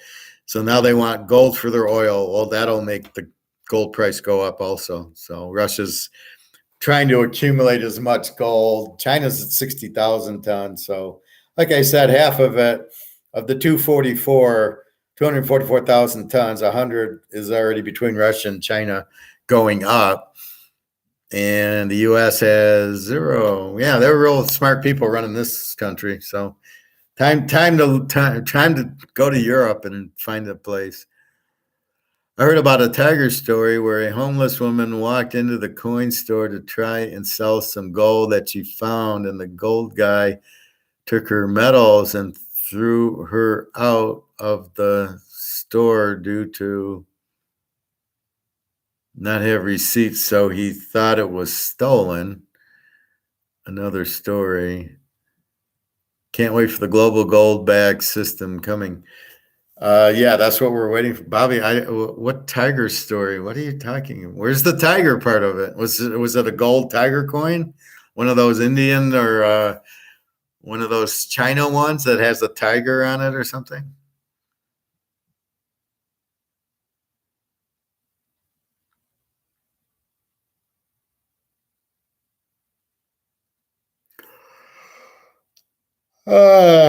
The gold guy took her medals and threw her out. Yeah, he takes the medals and throws her out.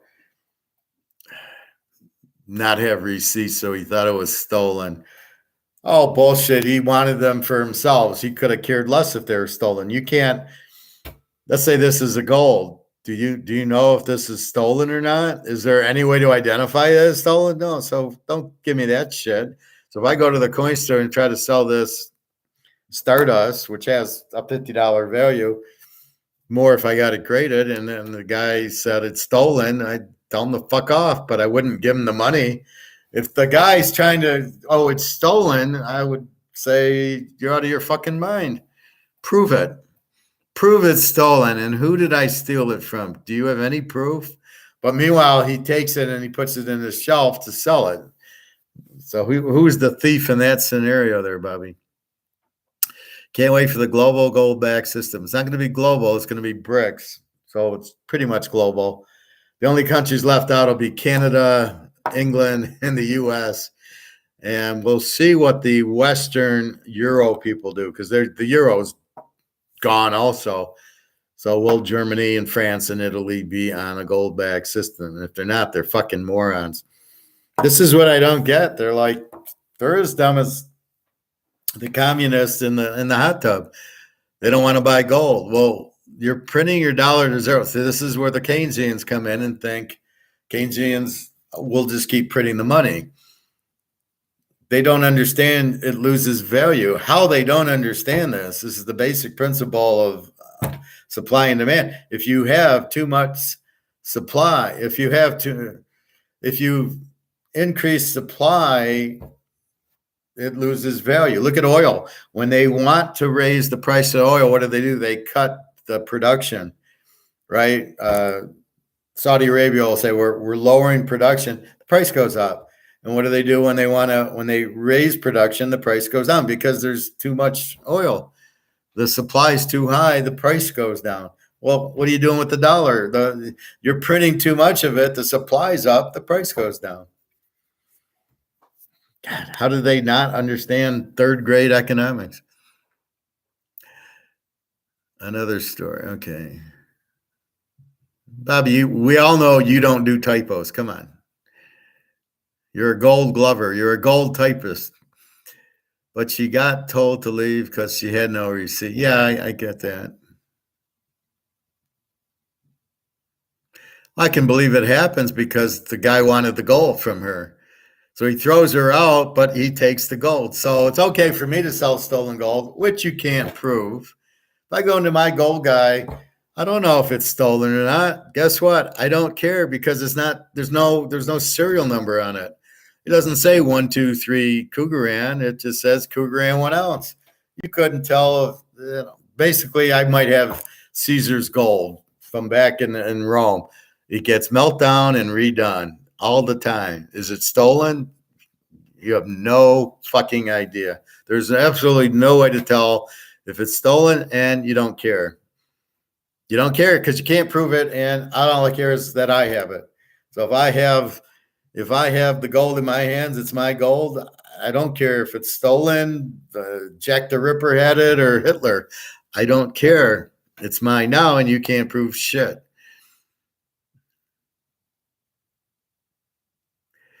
Lady went on there looking to cash in and change her life, and the bastard robbed her and threatened to call the cops on her. I would have said, call the cops on me. Prove it's stolen. You can't prove it's stolen.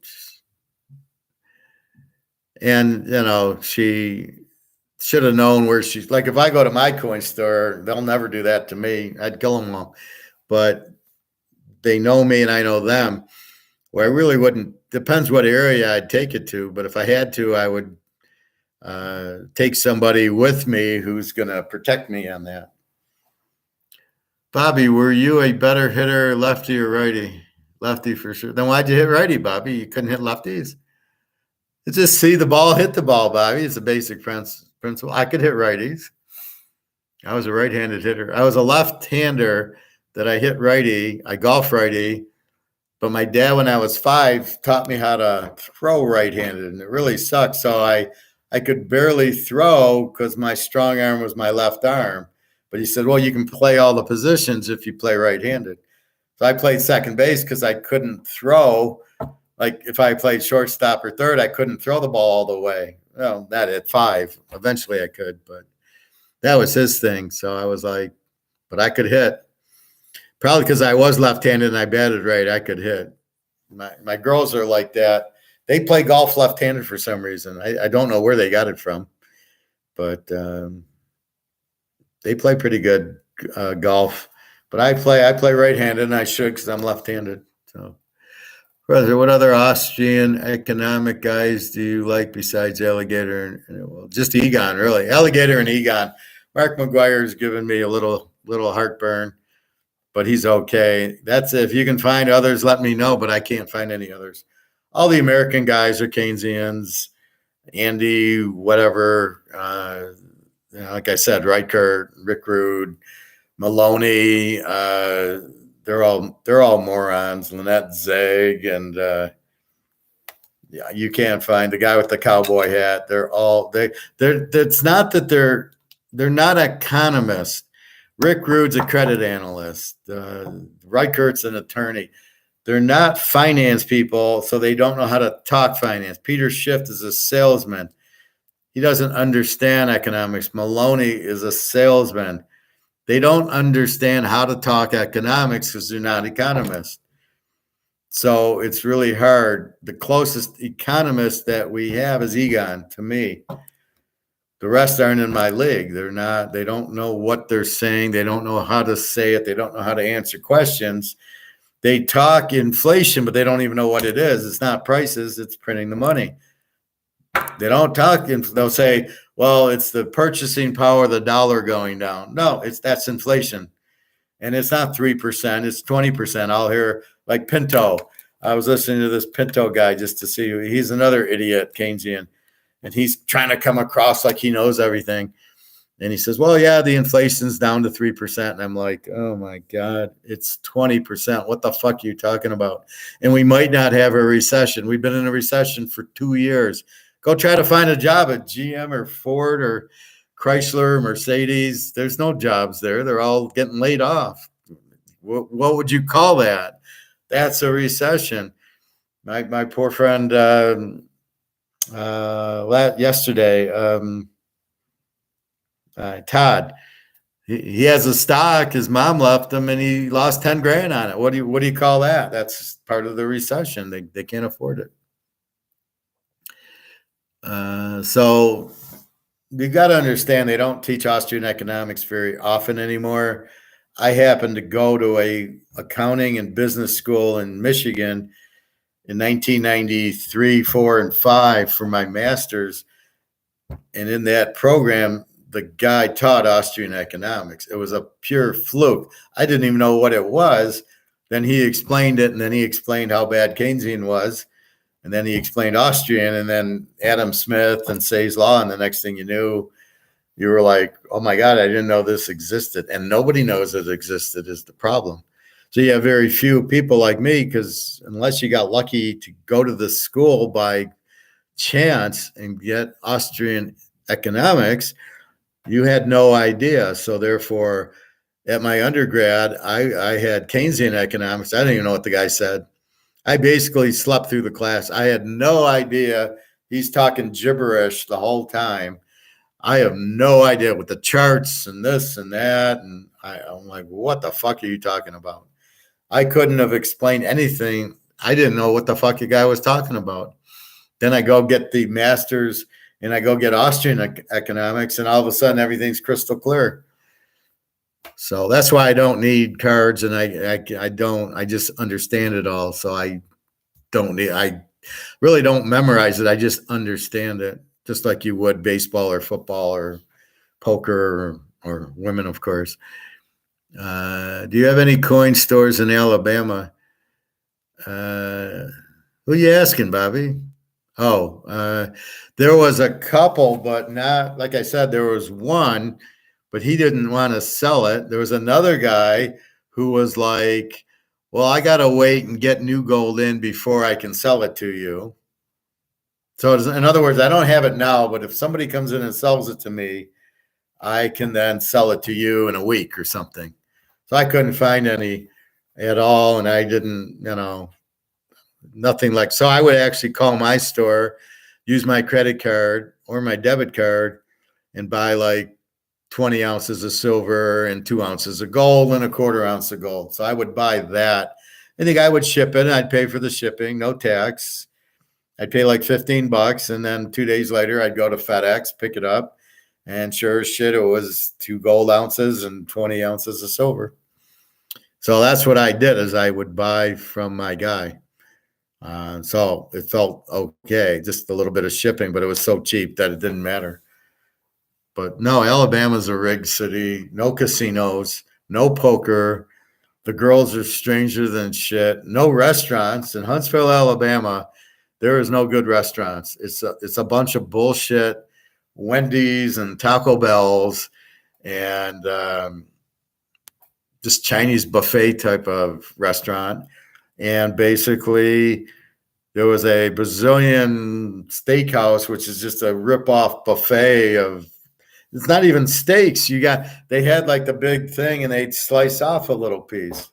I'm looking for steaks. So they had very little restaurants that you could eat. And everything was the grocery store was 9% tax on everything. I go here, I go eat. I don't pay tax on anything unless it's like made up. But otherwise, I don't pay tax. I go get my veggies. There's no tax. I go get my Ken's. I get my Ken's dressing. There's no tax on it. It's $3.45, and that's it. In Alabama, it's $3.45 plus 10%, 9%. The fuck. So I did not enjoy it. And like I said, the people were terrible. By the end, I had everybody in the gym wearing non-Alabama stuff because I'd come into my Michigan sweatshirt, and everybody was so pro-Alabama, and I'm giving them hell with the Georgia game. And when Georgia won, I'm just smiling ear to ear going, fuck all you people. And then I start seeing Purdue, and I see some more Michigan people, and I see Notre Dame, all of a sudden, all these other sweatshirts are popping up because we're putting these fucking Alabama people in their place. But not a good place to live. No. This is country French. It's country French, and there's it's just sugar. There's no high fructose corn syrup in it, and it's only 9. It's what, 9 total sugars 9, carbs 10. So it's just 9 grams of added sugars, probably for flavor. There's only 10 grams of sugar. And again, I'm not eating it like chocolate milk. I'm just taking a tiny bit on my salad, or I'll cook with it. So like the hamburgers, I'll put, I put Ken's Italian dressing on it, but it's always regular. You never want to get the low fat because then you're getting the aspartame and all the other bullshit that your body can't handle. It does far more harm than just getting the regular with the little sugar, which probably is not bad for you. Professor, I've heard some crazy forecasts for gold from 5, 10, 100, even one that said 800K. Once the global, okay, yeah. Have you heard the one where it won't be priced in dollars? That's the one I say. You put that on General Chow and steaks. What I do is I marinate it with the olive oil and or the Italian dressing, and then when I'm eating it, so it's cooked, and then when I'm eating it, instead of ketchup or barbecue sauce, and I'll just put a little, and I'll dip it into this. I'll take this to the barbecue place, and I'll sit down at the restaurant with this. I put it on my salad. I put it on the ribs or my chicken. Or if I get fries or a potato, I will put that on. And I showed the owner, and he doesn't care. Well, he's the guy that we talk sober.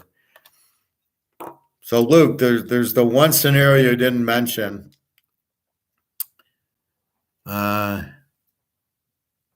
The one where it's not priced in dollars anymore, that everything's priced in gold.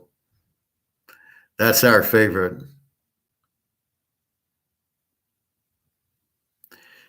800 once global collapses, including well, the derivatives are collapsing. Again, Russia doesn't want to use derivative gold price. They need a much higher price for their ruble. The BRICS will need a higher price. The gold for oil will need a higher price. There's too many people in China and Russia to use a $2,000 an ounce gold BRICS or gold ruble. It'll need to be 20, 30,000 an ounce because there's a billion people in China. What are they going to do? They go to a gold-backed BRICS. They can't. $2,000.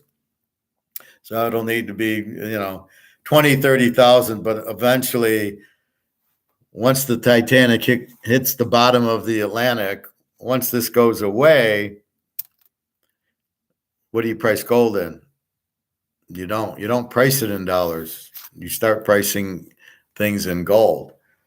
So what are you going to price this? Well, when the dollar goes away, like I said, this will be 2 ounces of silver will buy my Canadian club. It won't be in dollar. Right now it's $50.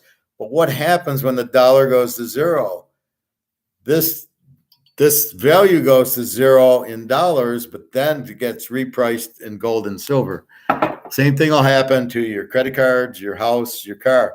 So your house, you're living in a $500,000 house, $500,000 house. Dollar goes to zero. Your house is worth $0. But we have gold. Now your house gets priced in gold. Now you start seeing the picture. I can't price it in dollars. It doesn't exist. I can't pay my credit card in dollars. They don't exist. So all that goes away. my assets go away to zero, but now they get priced in gold and silver because that'll be the currency that'll price everything. That'll be the price mechanism. So now the gold buys a house. So now your house is worth 1 ounce of gold, not 500,000 worthless dollars, but 1 ounce of gold. And that's when we really take off with gold and silver, because right now it's held down by being priced in dollars. Why is gold priced in dollars? They print dollars to zero. Gold you can't print, but you got all the corrupt politicians, the JP Morgans and the Warren Buffets and all these assholes and the Soros who price everything, who want the dollars because they want to print it. They're all corrupt assholes. So they keep printing, but if it's gold, they can't print it. So they don't want it. They want to be able to turn the printing press on and take $1 billion and put it in their pocket. Or they put $1 billion into the stock market. Let's put $1 billion in Amazon. Well, wait, let me go buy a million shares of Amazon first. Okay, now take the money. I bought the Amazon. They did that. The government, Donnie Pelosi's husband or somebody, that's what they did. They all went and bought these stocks. Then they printed all this money and put it into the stock market because they want to scam everybody into believing the economy is good. So if you see the stock market at 33,000, which is where it should be, there'd be total chaos. People would go, oh, wait, the economy must be fucked. We know the economy's fucked because we can look behind the curtain. We see the magician, the Fed and all these bankers and all this bullshit. That's why I get so steamed when I hear these Maloney's and Rick Rudes and these guys, because they're in on the scam. They make Madoff look like a good guy, these assholes. And I am not here. I'm here to protect. I'm not here to make money off of anybody. I'm here to protect. So fuck all these people. That's why I tell you, don't listen to them, because they're misleading you. They're stealing and lying to you, and they're cheating you. I'm not going to take it. Rick Rule and Sprout are not in prison for trying to sell ETFs that they're saying is really gold when it isn't. It's paper. It's no difference between that and the derivatives. The ETFs are not physical gold, but yet they sell you, when you buy it, you think you own physical. Well, they should be in prison. They're lying to you. You're losing your ass on ETFs. It's just the same way as my buddy in Attack on Wall Street lost his money in real estate trust. He lost 60 grand. Well, these people in ETFs are going to lose their 60 grand, and they're going to get fucked in the ass, and they don't even realize it. That's why I'm saying, get the fuck out of ETFs. Don't even buy them. Just buy the fucking physical, and you'll be fine. And you'll be off the radar. They don't even know you have it. They know you have money in a bank, and they know you have money in your 401ks or at E-Trade or at JP Morgan. They can see the documents. There's no gold documents. You pay cash, it says cash. Nobody knows anything.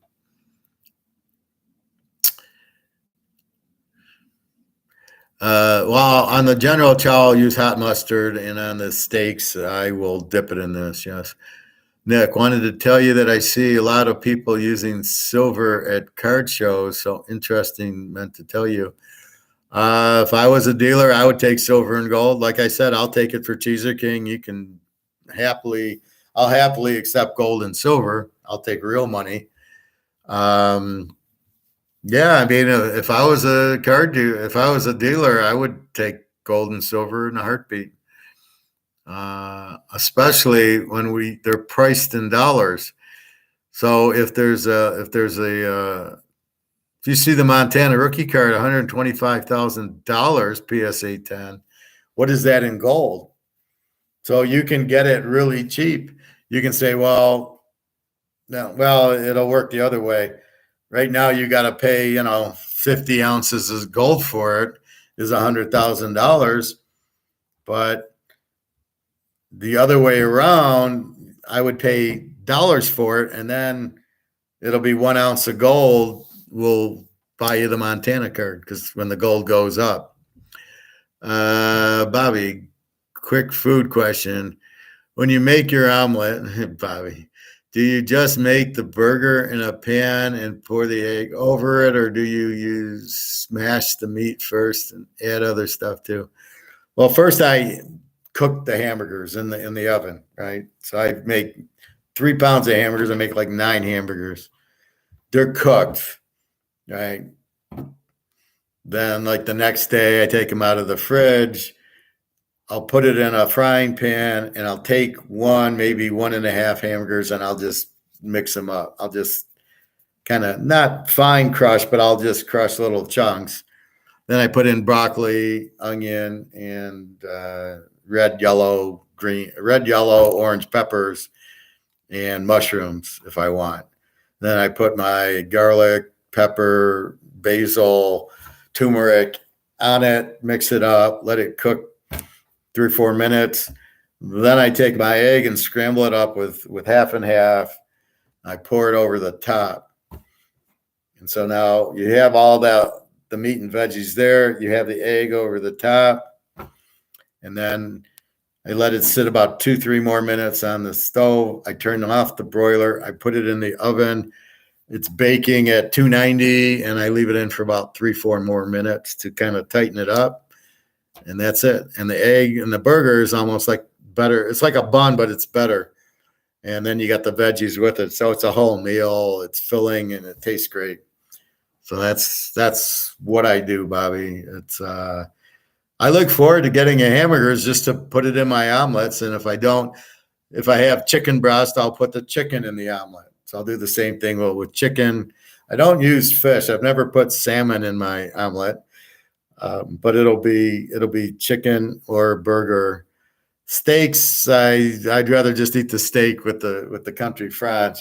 The General Chow, I think I put that in an omelet before, but it's pretty tasty, so I don't mind eating the General Chow and having the egg, or I'll have the General Chow or the meat. Like I'll have a steak with the salad.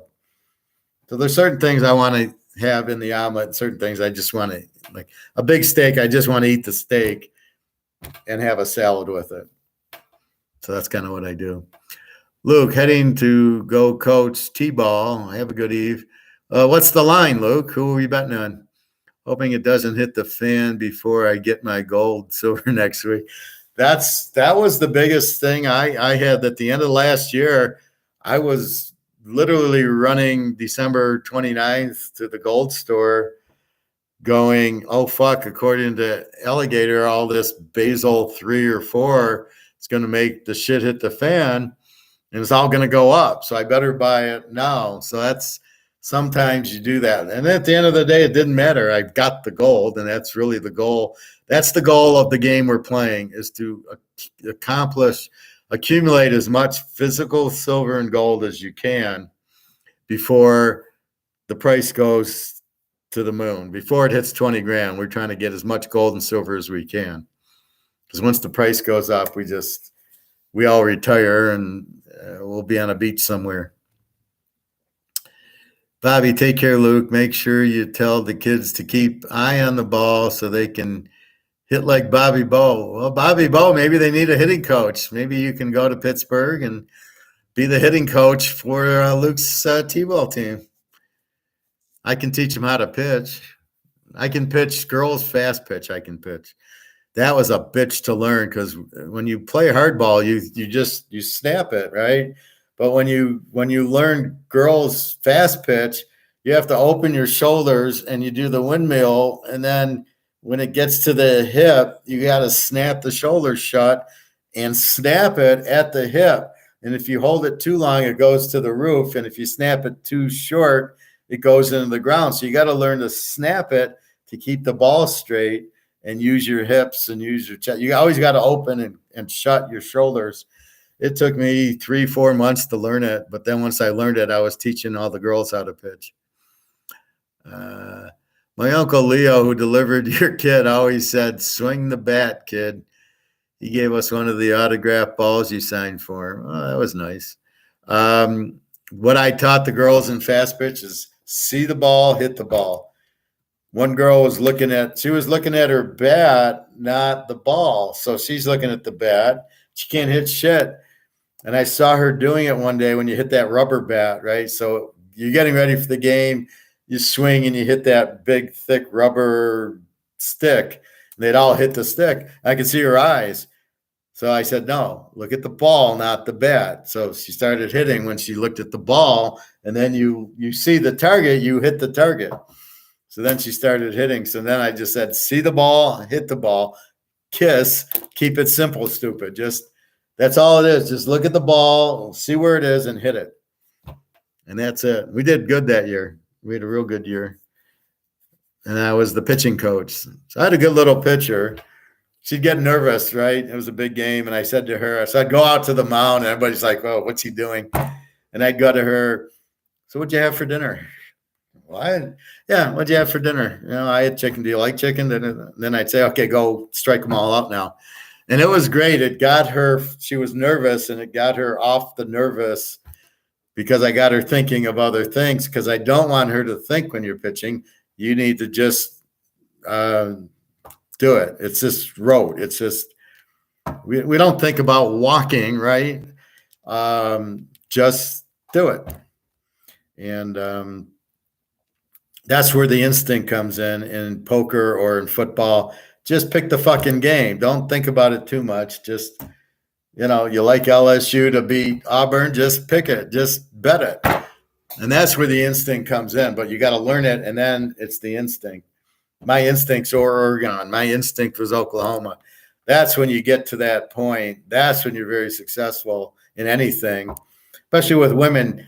You get caught where this pretty girl, and then you start thinking instead of reacting. And then if you just see a girl, you start talking to her. You don't even know what you're saying. I mean, you kind of know what you're saying, but you don't know why. You're just instinctively talking to her. But when you like the girl, then you start thinking, what do I say? Then you're fucked. And that's the difference. So anyway, off to the girls.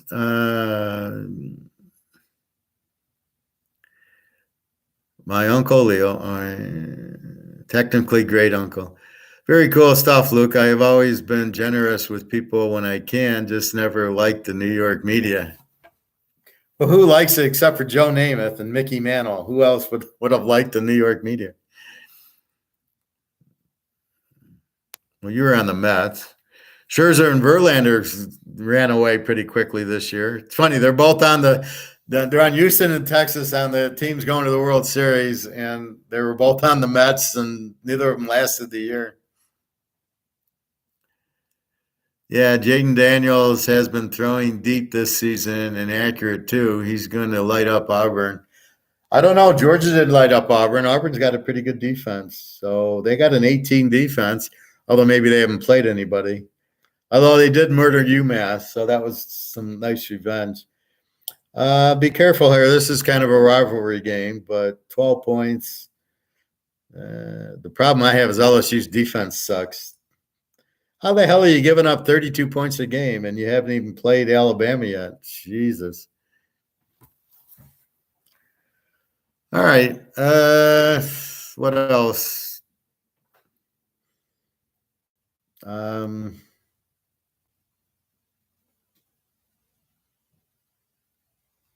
Getting cold here. I haven't been to the lake in a week.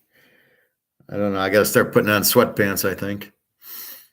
But yeah, so my routine now is get up, swim, then come back and eat and teach. And then I don't know what I'm doing at night. I like going to the pool to get out. This tires me out, so I need to eat and relax a little bit, put on a TV. I've been watching Rounders. You guys ever watch Rounders? One of the worst written movies I've ever seen in my life. So let's take a quick example of poker movie, right? So in the beginning, KGB beats him for 30 grand. And there is the guy Kanish and all these supposedly professional, higher level poker players. And yet nobody spot the Oreo cookie tell. They're all watching him for years. And when he gets a good hand, he eats an Oreo, and none of them spotted it. Really? Wow, you guys are good. You guys are professionals looking for tells. And as he goes on, he talks about how he can spot tells, and he's in with that professor, and he says, "Oh, I knew what everybody had because I could see it in their eyes." Yet when you're playing Teddy KGB, you're totally blind to everything he does. What a shit. Then he says, "Well, I didn't." He says, "I didn't get unlucky. I got outplayed when he beat me for 30 grand." No, you didn't get outplayed. You were very unlucky. You had a full house. Nine's full. There's no way you're getting away from that hand because there's only one ace on board. He had pocket aces. So you were blind to him having pocket aces. You were blind to how he played the pocket aces. And you go all in and you said, well, I knew he didn't have the flush. What else could he have? What a fucking idiot. So he's sitting there and he doesn't even understand. They don't even understand how to write it. No, a bad beat is when you have a full house and Bobby has a higher full house. That's a bad beat. Outplaying is when you have a pair of aces and some guy bluffs you out, right? Oh, I didn't. I had a pair of twos and I made a big bet and you folded. That's outplayed, not the other way around. So they don't even know they're writing shit. They don't even understand what they're writing. It's just ridiculous. And then that whole that one guy, his friend, I hate that guy. If I saw him out at a restaurant, that strange guy, a worm, I would beat him up. I can't stand him and anything he does. I will not watch movies if he's in it. He's the absolute biggest loser I've ever seen. You're supposed to create an image when you're doing on TV or whatever, or in a movie. His image is worse than the guy in Gladiators, who I hate, the son who killed Caesar. He's got a pretty bad image, but this guy's worse. But that's what you do. The whole movie was written terribly. Unbelievable. It was just really a poor, again, at my level, I see everything and I'm like, what are they doing? They're not even saying the right things. Daniels might be a top 2 quarterback, Professor. What you watch? Well, I'll probably watch the end of Rounders, and the kid will get his money back, flopping a straight. Yeah, okay, that's a lot of skill. The guy got a bad break because he had trip aces. KGB, the last hand when he loses it back to the kid, and he's got the straight. He had trip aces. So he got burned. That's a burn hand. But he didn't get outplayed. He got a bad break. That's a bad break. But yeah, probably I'll watch some more Rounders. And then I don't know what to do with football. I can't. My site is still not on. It's now been off for 2 days. I got a guy emailing me.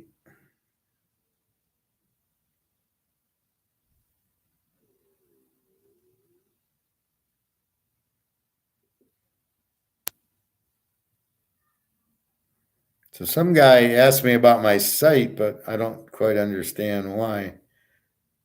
Yeah, I know my site's down. So the guy's telling me your site's down. I go, yeah, I get it.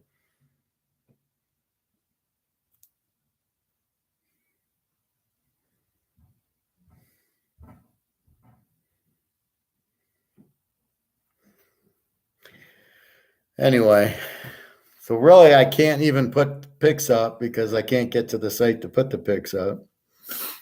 So all I can do is just email you guys. I just have to put them on a separate piece of paper. These are my picks for this week. But I've never had this happen where the site's been down 2 whole days. I says, it's okay on Wednesday, but today we got a game. And then I need it up by Friday. I get a lot of buyers Friday night for the weekend. And then Saturday and Sunday, they're looking at the picks. So this is really frustrating. And I don't understand why it's so hard. I wish Alex was on. Why is it so hard to fix the site? I mean, basically, you have a server problem. My site's fine. All I'm doing is putting my site on your server. What the fuck is it? And why is it taking 2 days to fix this? And they said, well, we're getting on it ASAP. Well, but it should take 20 minutes. Fix your site to my site. I mean, it's on your server. That's it. You're the server. That's it. What is wrong? Was Russia behind this or what? So it's very frustrating. Just another thing I need. Let's see if it came back yet.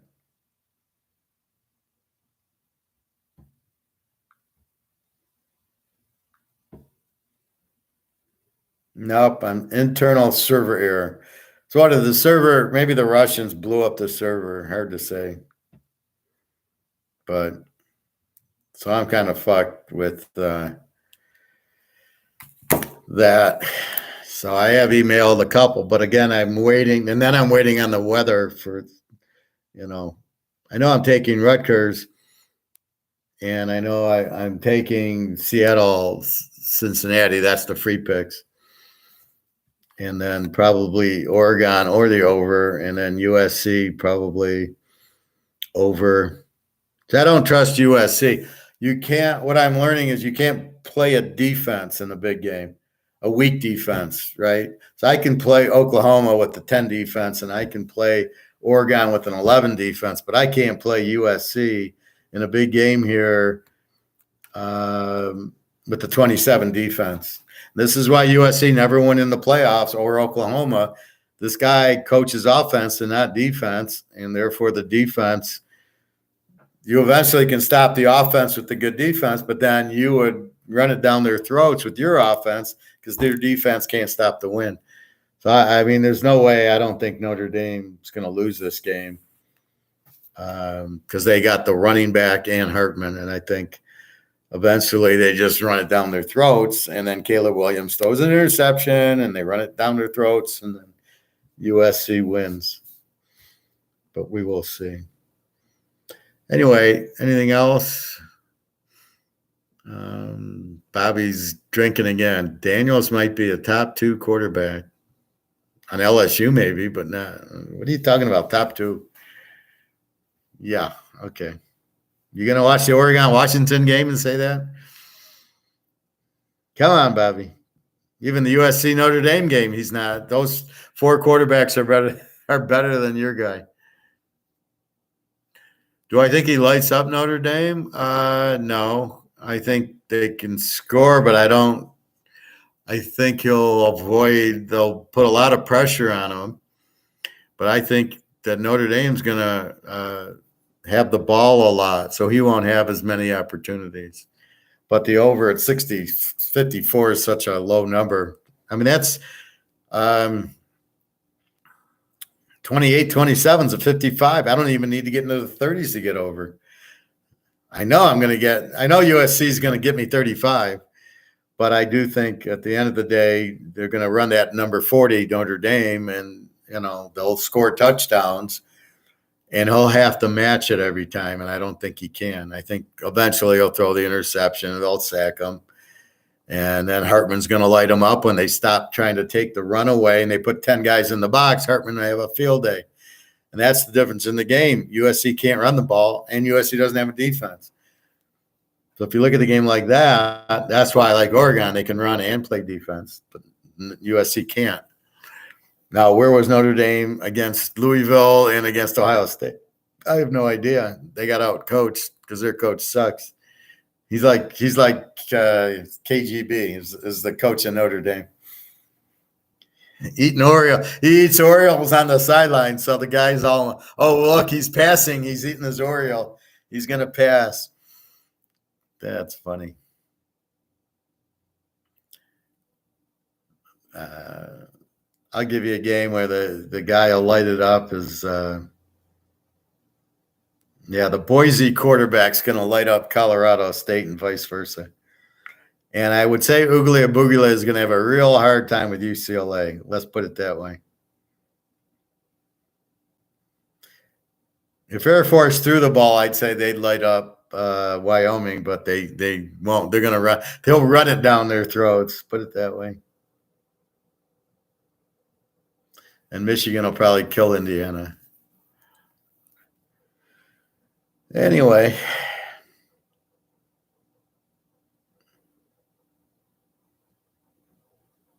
I'm going to see Georgia blowing out Vanderbilt by 50. That looks like it should happen. Man, he's got a 34 defense. What are they going to do with that? Jesus. I mean, Kentucky had, what was Kentucky's deal? It was a very low defense. Where are you, Kentucky?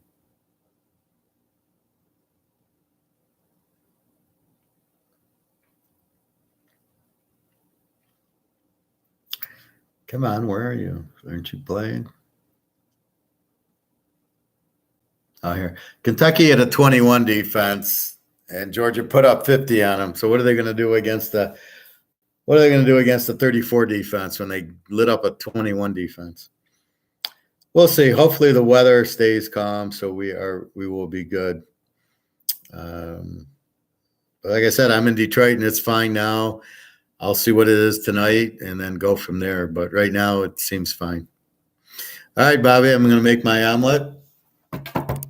I'll probably go to the gold store tomorrow, but again, I'm waiting to hear on this job. It's insane. But again, no news to me is good news. They're not saying you didn't get the job. So if I didn't get it, then I did get it. And when they ask you when can you start, it's usually the very good sign. They're interested. So we will see. All right. I think that's it.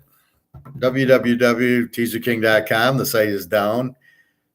The email's in the title. If you want to buy the picks or you're a customer and you want to get the picks, just email me and I will send you the picks. Right now there's 2 picks. There's a lock and another pick already there. And I was ready to post and then all the weather. So I'm waiting on the weather. So tomorrow night, hopefully I'll have my fucking site by then. I've never had this problem in 13 years, and now all of a sudden I can't get to the server's unavailable. So put it on a different server. I mean, but it should take 20 minutes, I think. So Alex, who I talk to on the weekends, is an IT guy. So I need to ask him. But there's nothing we can do. It's not like my website's wrong. There's nothing wrong with the site unless there was a change made. I don't know. If a change was made, that's a different story. All right, everybody. Have a good night. www.teaserking.com. I will see you around 12:30 after swim tomorrow. And then Saturday, 10 o'clock and Sunday, 11 o'clock. Let me know if there's questions or comments. We'll go through the injuries. We're looking for in the Pro Bowl, Kelsey. Let's see if Kelsey's playing. It's already 5:30. I'll take one more look.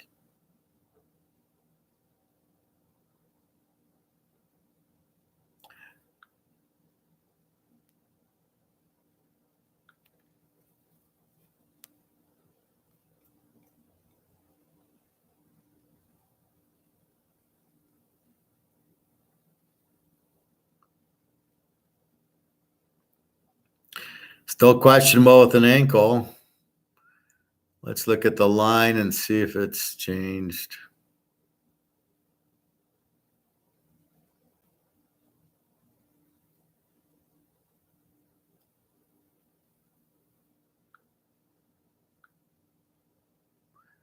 $10.5, 47.5. The line has not changed. Actually, it's went up from 46.5. So weather's fine. Kelsey, I don't know if he's fine or not, but that should be there. So yes, it's definitely